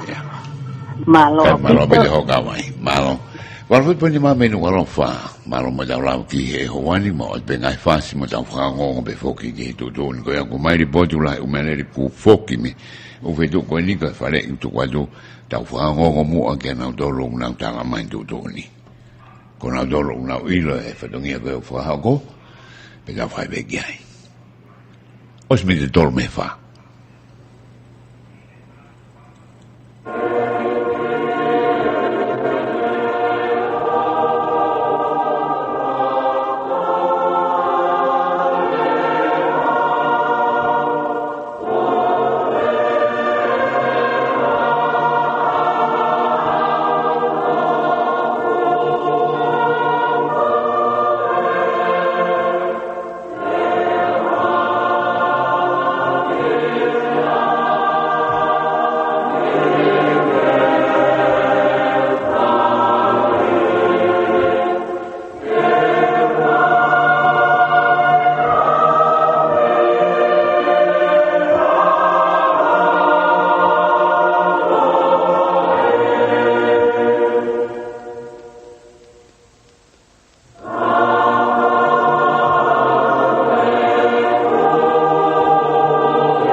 Gai te ke te aha toi liu me ngau te koe sea level fluctuation a tūkunga ko tau whukai tahi ki te tai ni ai koe te taha ia e wakmata e mahi ere meriti koe nau tā noa te jai e ta lea whakamui mui te whai ai a koki atu koe ni tama whakamatala koe ni ke te mea i pehu eiti ka te eke te tai e whanua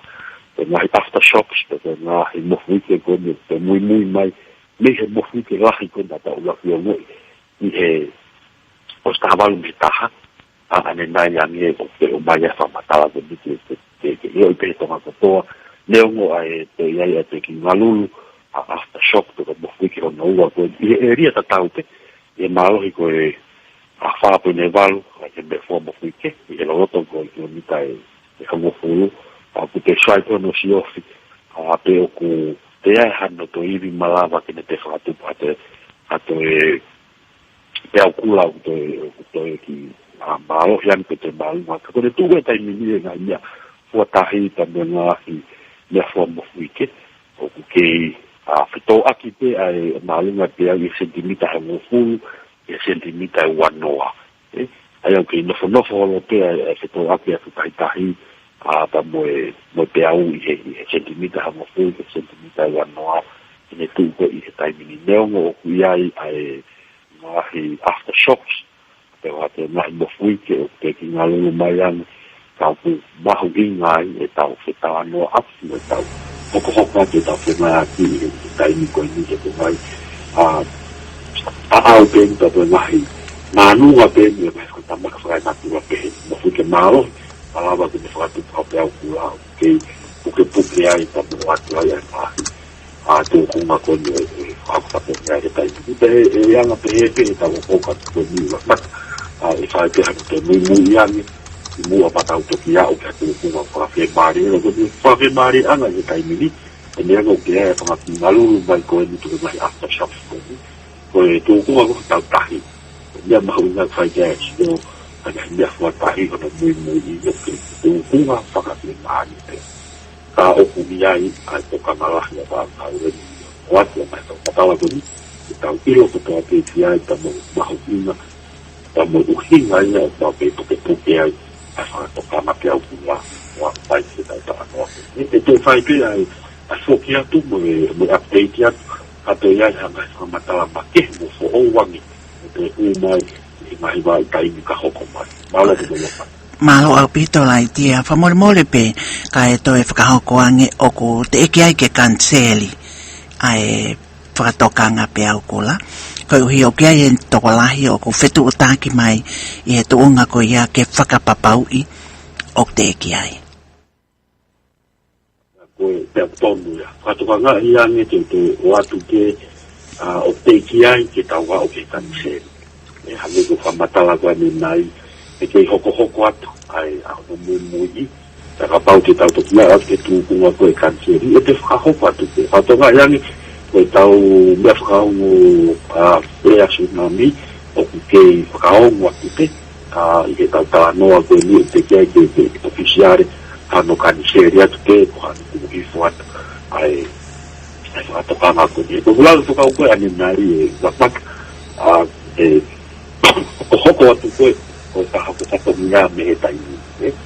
ai ko na blabla tu ja ne na ni e bawa ba ke ta wa tu kunga o ke to ko no kan se ni o maga tu unga ni tu kunga ko ko ka hako nga we so to ka ni ka tu ka ke ta wa ke tu kunga ko ya ane do fa mata la fo ko ni ko ki mai no ya ka te ki no to ko ya ko vai hasta shoki ko ni te mo fu ki no wa ko ni ko ni to mo ya ngai I poti mai I ofisini me he kakai ke whanua nau te ango ia ki ngā lulu whikau wako te hene pehe ke mau te puke pe a whakatokanga mo kei tau ki pe o ku kei tuu pe a whakatokanga pe au kua e kotoa o tongani I e tau lelea kukue muka o rewa o tau te auange ki hato e ki whake maari angi tau te malawa rewa tau te chiwatu ki whakawasina whakakonghawe te tau te kei tuu pe a whakatokanga Malo. Ko lange fifita ia me he bon ngai vai matangi ko ne tuk mai ga o ku kei tu ube a fa to nga pe kula. To fa la he a ki ai ta mai ko ne to be a mo fui ke ta ha hono u ne ngona ki vai angeni ne fingo no malo hi me fa te smale valu I ha fe ia ai fa. I ha fe fa anena I kilomita ngo fulu be no mamaha. Pego no rolo to ia koe unau ke whae koe e ngā ue mo nau kore mai be o kei tu ube ai whakatoka ngā pe au kura jai mini nau tonga fua pe atahi koe kei mamaha pe atahi koe nau ngā ue ka toko ia ka ko mai li poitu pe ko skamata ke aru ai ume lere ni koe pe to koa o ku whainga mai li ko lai ti aina ni lok tala mai o kei tu ube ko nau tolu te nau whika I mo nau tala mai pe o ku holo ki pe e kanseri koe uhi pe ke vanki aftershock pa ko mo fui ke ko no to hoko I he taime at ko ia ko tsunami warning remains in force. The tsunami warning remains in force, and the latest information that we have received that there has been a second earthquake, aftershock earthquake of 4.8 in magnitude of its strength at a depth of 10 kilometers within the same vicinity of the previous earthquake about 2.5 hours ago. I wish to take note that despite the occurrence of this second earthquake, a 4.8 earthquake, we do still monitor its correlation to the sea level, and in terms of the sea level fluctuation, despite this aftershock, we have noted that our sea level remains unchanged. Waves are fluctuating in 10 to 20 centimeters, and it is through that procedure that we are still holding on to the tsunami warning that is in place. Also, with this latest information of this aftershock event, 4.8 in the Hawaii area as well. So for the latest information, we will come back to you all with new information in due time. Chief Meteorologist, Laiteo Fifita Jr., with the latest information about the latest aftershock, 330 or thereabout, 10 kilometers in depth and a magnitude of 4.8. And there's still tremors going on, and some people reported that they felt the last one at 3:30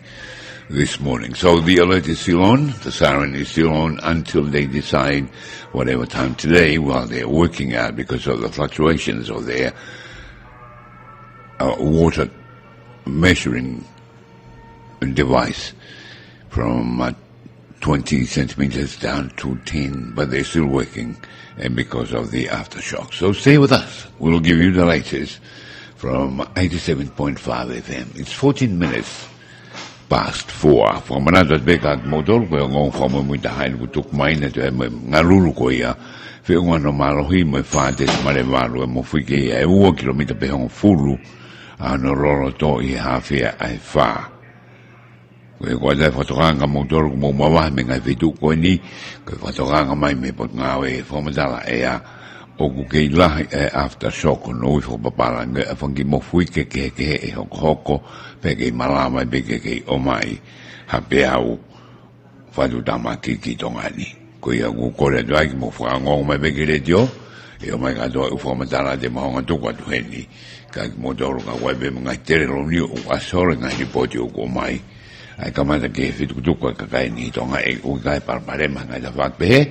pe kwa pe me kore ke mo whangomo ke pot ngai polisi unau hi whitu kotoa toko lai ta hai koe ni ano whani me koe pe mena upetolo kulele takai holo ki tau whengawe a ki moa pe ongona mai me kau kai ha ai whangaroto ki tau nau tukwanga pe na osange ai katoa ngā mohono tutuko. Kaya la whango be kia laitia mona dol bebe foki kia mafua be mo e pot ngawe a mehe nimo. Kaka walfitu pe ni mani osmi ta fa me e tanima mehe fa keile abe a saran menu warafa.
Vale.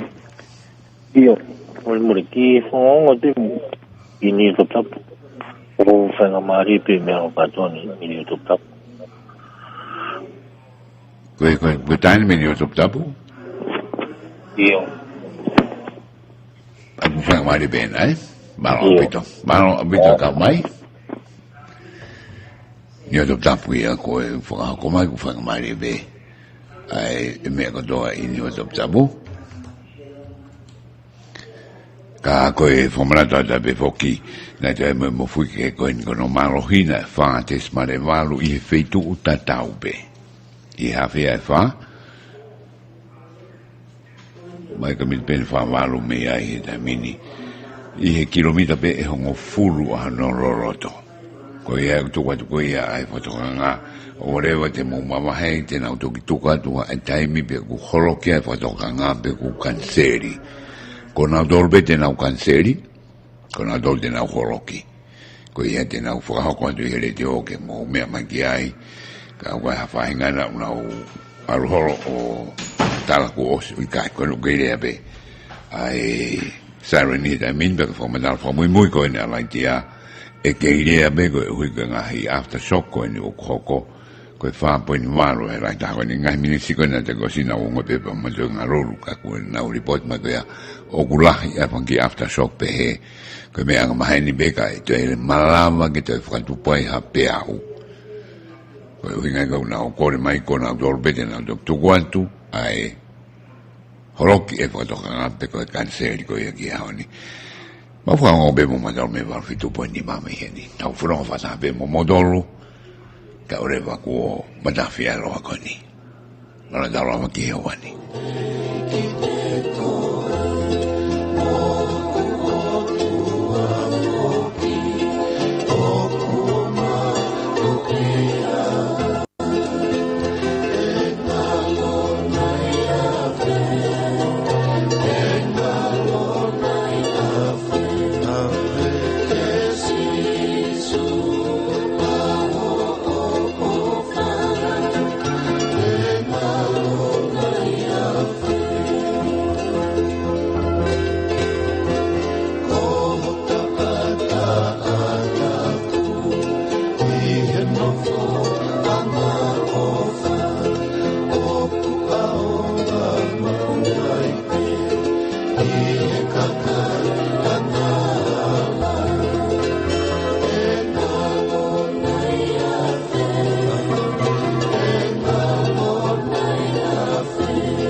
Fe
fit boni mai mai no walofa, foi mai go ni uma wala que pita.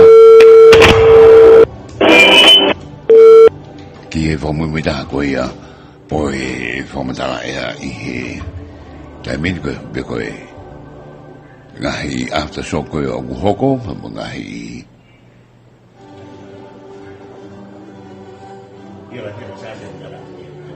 Io da te mate mai. Malo beto la idea ba to konga he tai mini fo mole. Io malo beto ja so tu ko ko tai mini ke tu be fa to ka pe ku la re. Ye ko to o to ngani ka pe ko to. Vai fo no ka pe ko to ngai ko tai. Hange te ko mo be aki ai ku fa o ma tu pe ai mai. Me fa o re de la fa to na pe ku la. O fa to ka pe ko ni shaos mo fu ke la ko ni me ta ngo. I ke ho ai ua ku mari watu. Ai aku dai hoko ai mo fu ke ko ni tai blos havalu me paha o tong ni o ni a tong ta mas ma i ke malo fi ke mi ko e me fa mo fu ke ko fi to ni ua i el to ko ke mi tai me ma ai ko ma ko ni sa o mo fu ke me ko epicenta ko nga ke mi tai hi wa no e fa tonga haki o pangai ki fuka pale ta fu mai ki buka lo fani me mi tai ya ya tu noa pa to ke la ha haki buka lo fani ko ya ma nga fu ki e shao si ko fe ta no ya i ke fa to ambia ku ba ko ma ko atu ki punga me ma o ko ka lu la mo ki ko ni ko ni ne o wa to ai fa to ka ma ko ki na me fa mo ya ko tu ko ta pa to ka ku la ku ni ko ngai a pea o malava o record ya talu me he hoko mo ke ko ni o ki ta va me ta ha ane me ke no fo sentimita ho full e sentimita one noa ma pea o malava o fua e da fatahi i wa ko uma e ua ka pe fo ki hapai a wa ka pe fo ki no to patu na ta na ki mai na ya fatahi ko ya o i lo mai se to akia se pai tahi e sentimita o fulu e sentimita e one noa mai pea o la ba le ko Pemia mau ina koni ko mau sio kia i tampa tu ni ngau koni mau fa ko ta de fite fa ta maki ko ni oi. Mo fui ki ka o ne malava ke fa tu ko e ta ku la ko ni ko la va ya he mo fa mo ni ia i ta ku la na stre ko ti ta wa ya fa ta. Ne o ku si pe ai na te au ko ne la va o re ko ti no fo lo pe sentimita ho fulu sentimita wa no ka ma hu ina o pito ma fa te ki au pito ai nga wen ya ko ya ko na hi to aki ko ni na hi be fa hi no fu na go mai ta te tau polu ai na report mai teu ko slava o report sentimita ho fulu e sentimita wa no e tau ta no ko ko ya mau ta po ki sa os ke na week ta pe ka fo no na te ya i ta benwa aftershocks te benwa hi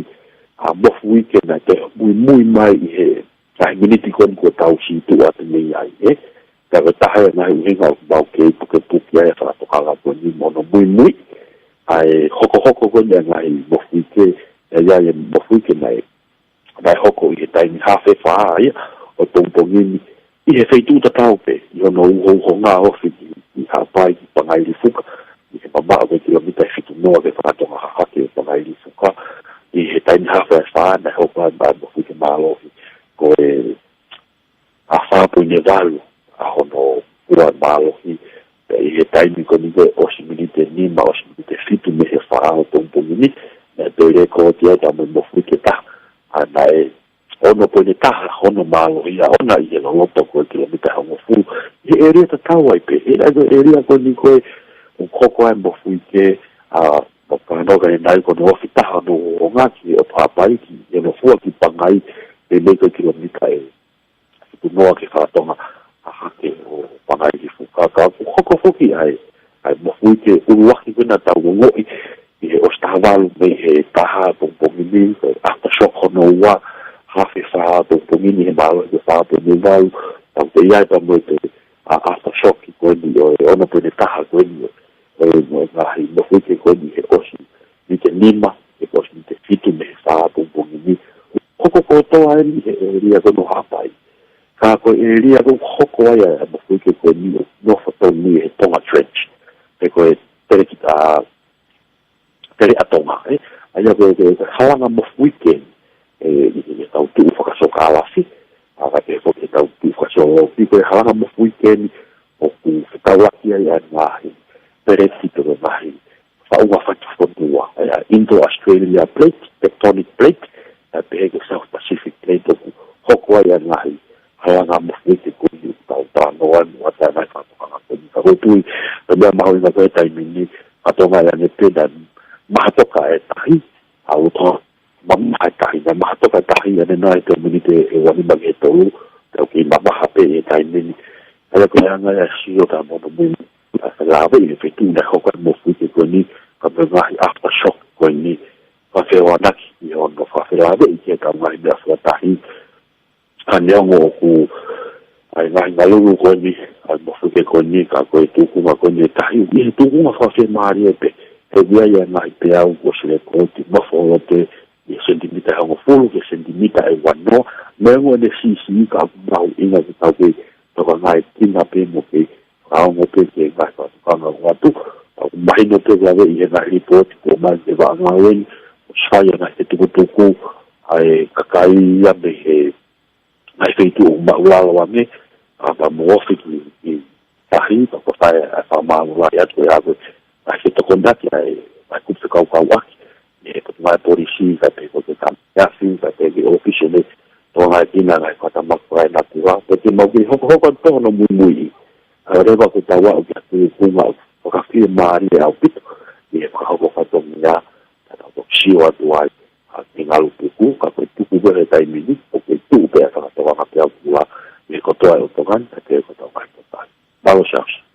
Dia malo bitu mo fa ho at be ha fa mo mita ke to kwat ko tau kai nga hani malo nga malo bitu malo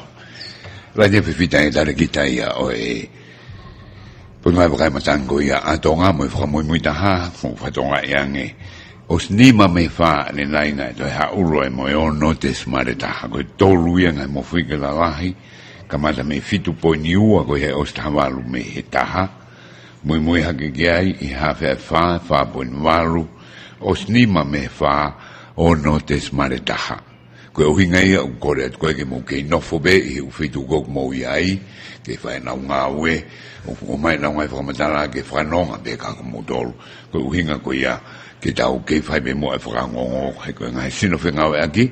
na nga we ko to i ta mini ko e kwa to ai ko ia mo kada ngi o fobe u fa mari benga fetu mo ai o ta hawa hiwano porque valvalo ta hawa hiwano fetu mo fe ribot mai ai se fetu kunga ko o so mai be mo e o me ni wa top tapo ane na yange ki mo abebe a ale ma ko ya la tia o ferave go na fa mai la tia e ka mo ia e fua ko ia o tahi be hange ko wa o ha pai be be fo ki he waf kun sanote ino alfani una fuai ko ia tai pe ko e neongo ai ngai ma ularo o fulu ki he wanoa ka ma inga fa sai ni seka na tol ke na tarai e ko ni unge nga lulupe o no te smaretaha osnima me he fa so ngai me go ko le ko ke mo ta dari behena kada ka fom ta e ko no ke ka ki ma mu ti ki o kan halo ke mo foko mo abito ai ta tamge kada fo ngonge kada ma ko ni pa me fo fi ko no fo malot ka modolo bebe mo ma ka me fo malot ka modolo ta fronga de mo modolo de mau o ate fo mo mita me heni me va fitu po ni ma to me de wo fitu ki ni ma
nima isa te wafa ki he nima ke be siren ni tamini malale iyo malale kata ki oku ha pamatara family muisi mide ni mana no to kwa mo dio ika taki ko ta so koi o fa muy na to ya mo fui que ta na yo no puenta no malo yo ni ma me fa iyo ki mo ando que fa po no malo ha fa mo fui que la jefe to po yo yo estaba lo que me ta ai mo fui que ne tolo hoko ka venga we ka to venga también que after shock ko ne fa po no malo mo yo no puenta o kula ai abito ka ke hoko pe ba no que monitor be ta fa ko toa fa mo ki ta no fu be I fe du na hola ki ai ka ore lo ko to kwa la cria pe holoki pe go canceli abito okay malo fa mari be vi du mo ai mo fa no be he va tu po ni ma malo be ka mai ko fa mo mi ta ai an que no to ga la wa tu ai ono puenta ko ia I fa po ni I o snima ko me he fa ko hoko pe ko toa e u me ko ni u feitu be ko kilomita e hivano ki e fitunoa ki panga I ha pa I ka toa foi tolu ko ni I feitu ta sa pe mo fo ngo mai be ke ha be fa ngamari ko mo fo mo ta ha de mo wa to ha don be ke mo me mai ki ai ko tu tu ne ma do ko tu tu ne ka polisi ko tu tu uni na na tolu ko sino ko na pure I pe ko era TMO hono wi ko da menina I loki mo ko nimo ai ko ka da me una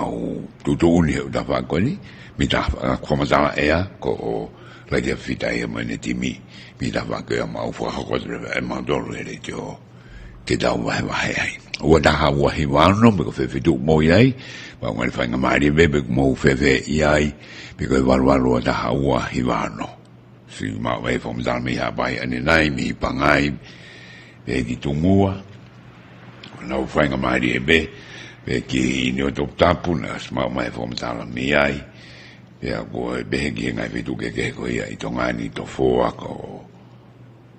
mata ke wa be vo ki sa to tai ga ma ngai tu I ko mo tu be ki popua ai ngai fom za ko ku tu mai I he taimini. Ok, whainga maari be. Waru tue ni maani. Tue mi te wataha ki e ni ma.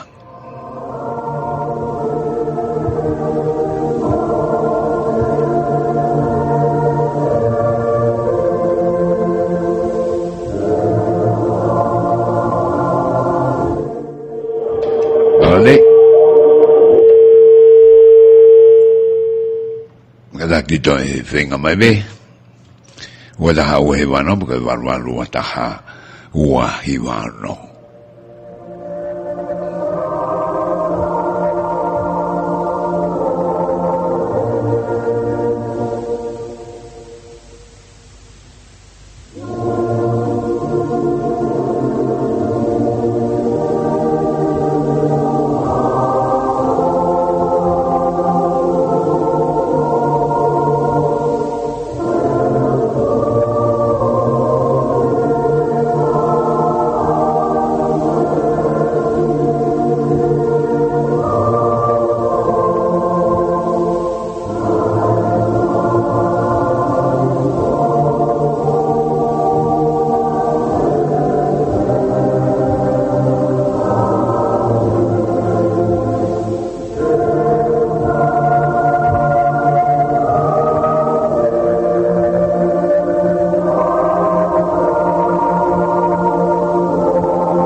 Vale.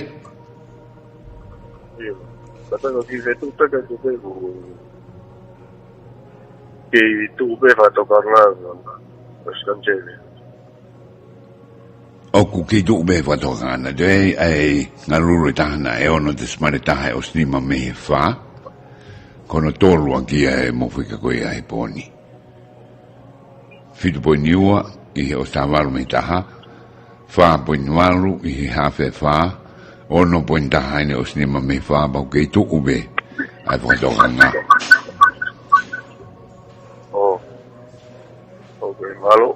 Malo bito.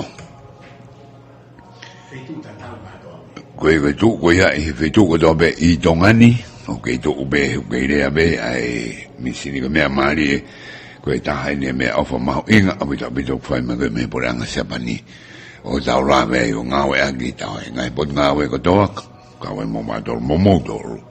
Ke tau ilo a ngahi whanamaki ko ni koe tahai a ngahi. Tokoni mau inga abita bito e po tau whamaro agi poranga sepani. Ai malama ko ia tu ua me whakahango le rahi ko ia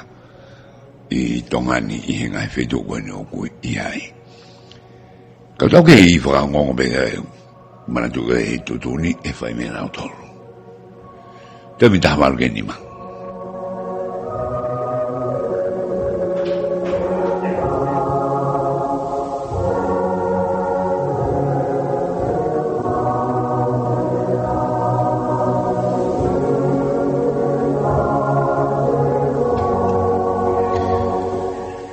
Mato ko ngahi lulu ko ne osko ia mo fuge uruaki he ngai fedu area ta tau be wa a kilomita fit no ke valu no ki pangai ha pai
bao fa na mari ko ni ta ko I to ta fa I pe ni ho ko ni ma tu tu ni ko fi watu pe fa ta no ko ni ke na ho ni ka ke ka fo wa fa to nga yang ke ta ta no ko ni o ba ka ni seri fa oficiare atu a fa to nga pe ku la ko ni a de ta fa fo no nga bai moia ta lo no tu ku atu ni ke o atolu a me ko nga ko ni ko mai watu a ta lo hanu fa o watu ana hi dia fa o le sa ni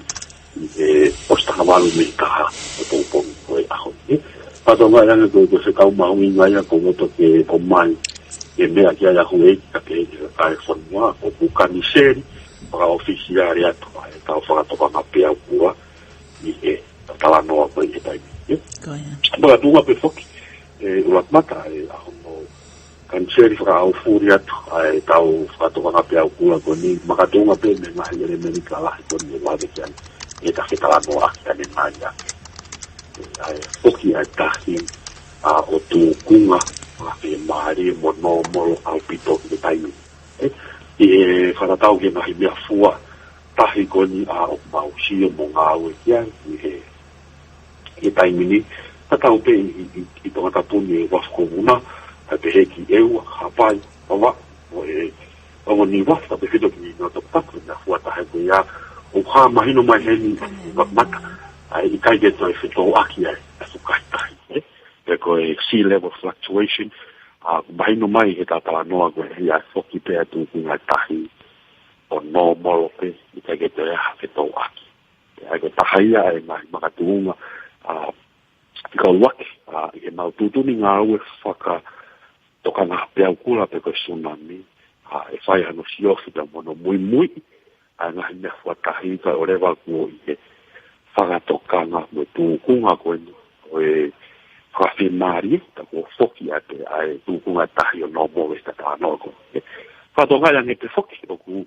hami ko ta no ko ane nai yange ngahi aftershocks te ko ngahi mo fuike nga to e hoko mai te muy mai I he mo fuike rahi ko ni ta wo wo nge te nau rati kane nai ai mo fuike nga e Apone valo no malo hi e te tambo di ngalo lufika tolu to aftershock no tolu ia na no malo hi ke ono pone tai e ria ta taute na hoko e waki mo fike e magatunga me la skoni a oku ai te a no no ta mo si ofike ai tu ko tai ni fo se la ve ni ku o tahi foki pe ai tu kunga tahi o no molo I taimini ka oku mau pe hoko atu a hono moni toa pe mo hono moni ai tahi o tahi ko no ki tau tolu a te o ke ia ngahi aftershocks to ngahi mo fuite a bake e nai ku mai ti muni o kon na tula te ia ngahi whatamaki te ira nga mo fuite la e ngai na te aftershocks o te hoko pa mo mai ka ko hoko te hoko fa ia ko e tai ka wa we ni tambe fa mo ni ko hono muy ha to hoko ha te ngai aftershocks pe te fai pe fo ya ko te ia pe fo pe tu ni na we ko ni ki fa to na pe au ku I ne o mai ko I tai ni o mau ka ni seria tu ai fa to na pe au ku na tau fai fono mai ka moja ko ia ko foki atu ku ia tai o no po pe tai ai tai na tau pe ne o ku mau tu ko official ai kan share ko ni o tau mai so to na pe ku la ko ina pe ke tau ke to ka na pe ta de fito pe a ta no e ko fo la tai ko ia ko e mala pe ni no mau e ko ia ko mai no e tu mai tai ni kan share e ta fa to ta ko te vede foki wat mata e te fito ka fa o chen ko e hoko atu ta mo e ma ta la ko ni e kakai ko ne fonua ko na wo se tu ke ma te tu ko ni ma lu mo pamitai mo frago pe a ke ofisi ko ni o ni mo pe ko NDRMO no lo he kai ni ofisi de tonga tina tra nga fa tamaki fa kai natura e ta re kita mo na ko nga we e ke kau whenau e akita mo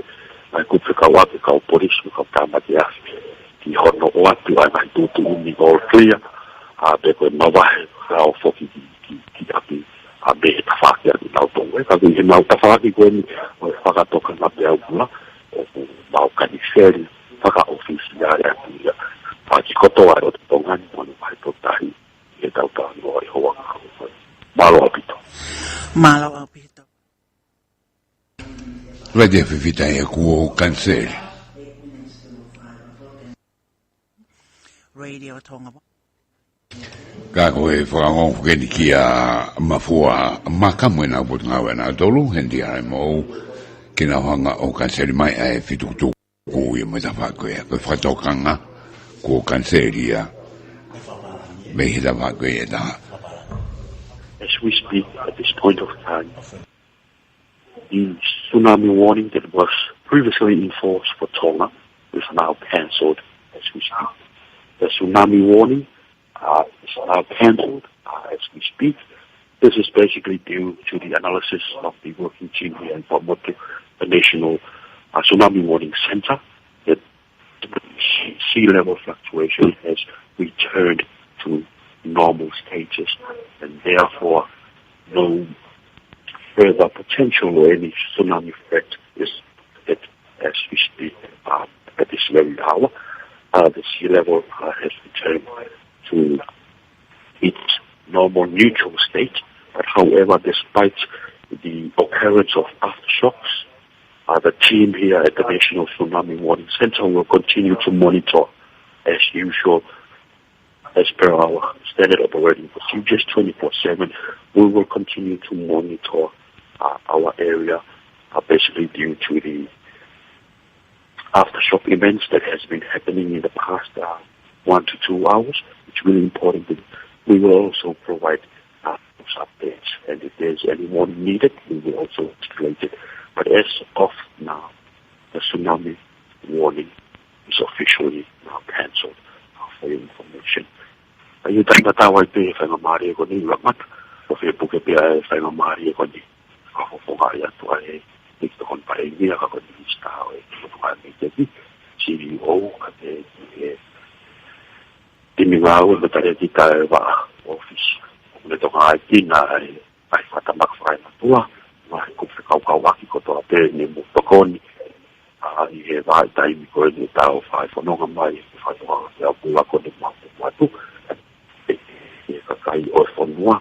e pōpō, e mai ki tāti nima, awa mai ai ke tūpunga am Canceli atu, ai katoa pe apula koni, sa te whoki te tini ngā weni, tau e whamot, ma whamalo ai, tāka te mautou, e tau whamai aki kotoa pe, i e mai ripoti, e kehe mo mai, tokoni au pitoia ki he vai taimi, o whakakofatongiani na pe whoki e ngā hai pukawatu ni nau, mana tua a weni tamba whanua mai roto me uwha. O konga ia wa ngā weni, i he tātu ni mau ka whai, o i hā koe tuku ngā maru tamba i hao, na mou i kakai, a o whakayatu, na maru e mawhana maari. Tare ki tai a o e whamadara ea, laiti a whiwhita. Junior ko Canceli a e whatoanga koe a ki he tsunami, koe tō e ni ke Canceli mai e whituktuku koe me uwhetu ne whaikai kumhufanga, koe wa ai a o e na iloa fuoroka koe ni mo ke sino e kou na whatoanga ki na e ta whakoia. Ka koe e tutunia he taimini ko Canceli a whatoanga koe ko tamte mai bea mo misini whakaile o lahi koe a koe osi a e mofui ke koe e uraki tō i he ostawaru me he taha, whenua e moi fitu des mare ua, arufu ke hawhi e whāna, whā des mare waru, be arufu koe ke osnima, me he whāna e ono des mare e taha. E koe ngahi mofui ke ne tō i he mei wheitu tatau be i ofi koe ki hapai, kilomita e fitu noa ke hiwa noa, me pangai e whito ake horokoia, ai ngahi ngaru koe ni peke aftershock, osko ia ai uraki, mofui ke lahi fitu poine ua. Ka kei whatawanga me kuku au lere te tau whengawe ako ia e pone ngai taim behenu au ngai tau whengawe aki me tau whepopo waki e tau whelongo ako e whamarot ka mudoru koe ni mofitu tak mai me hapai ki ngai vidu ko me fonoi ga ma fo ka pangai be be ki tungua na mo be mo holo pe kai mo vidu dak mai anina yang be gi ne afu ai vidu dak mai ga ni o top tapu be I koloni I don samponi me ngai vidu ke se to dai kol mo tu o popua be gi ngai polisi be be vo ki to fo ki mala anga pulu kai uma me matatoa fo ki be mo pea pe mo fu astere fa malo ato mo ka mai ne tau felonga ki pe bebe mo motor ko ne ke ga mo re dio ka mo si ta mai be o atu ko ia ka ko e ngong fa vivia ko canceli e ta mini to mi te tol ki ni ma ke ha ngai tu tun ki ha ko mo ngai me ko ia ki ta to kai pe ha me ko ia e hoko wa rit po ni mai ni mo ma ka fa ni ha de ta mini yang ma he ni be dai fa la mak be ni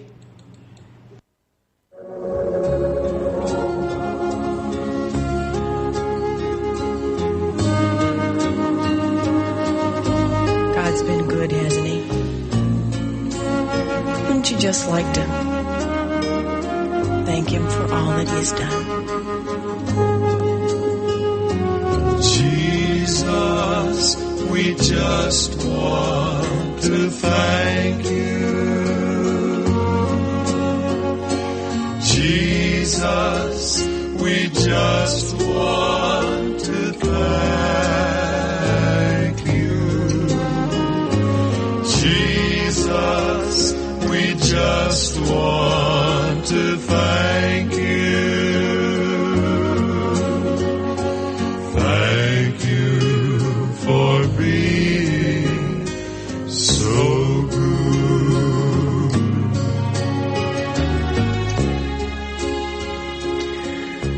Jesus,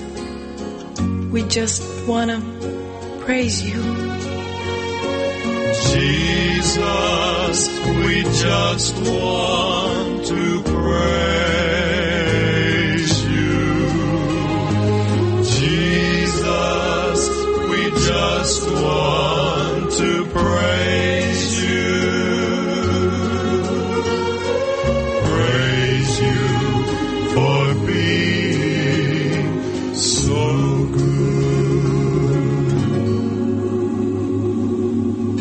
Praise the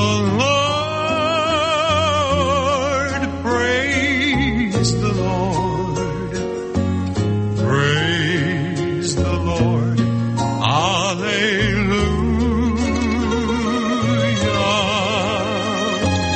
Praise the Lord,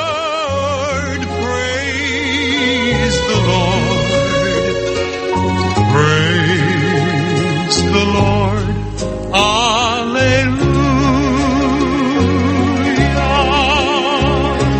King of kings and Lord of lords,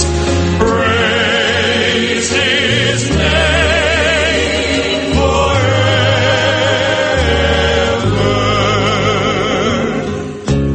Praise the Lord,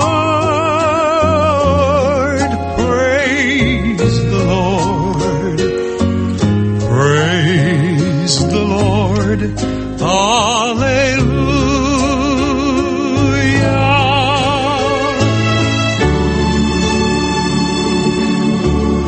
For color and for texture, for music and laughter, for good times, for bad times, for little boys and little girls, for smiles, for tears, work and play, for joy and for pain, and for working for our good in it all. Lord Jesus,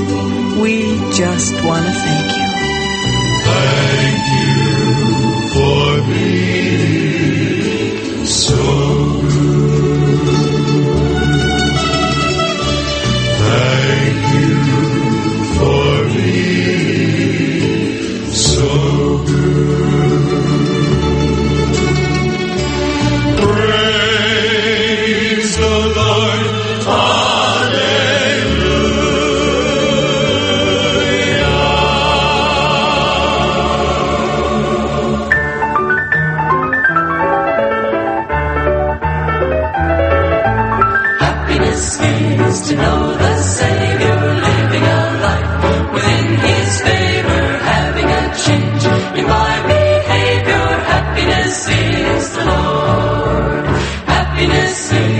new creation, Jesus and me,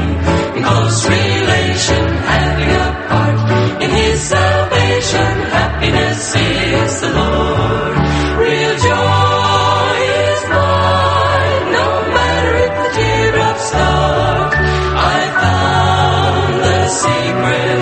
it's Jesus in my heart. Happiness is to be forgiven, living a life that's worth the living, taking a trip that leads to heaven. Happiness is the Lord. Real joy is mine, no matter if the teardrops start. I found the secret, it's Jesus in my heart. Happiness is to be forgiven, living a life that's worth the living, taking a trip that leads to heaven. Happiness is the Lord. Happiness is the Lord. Happiness is the Lord.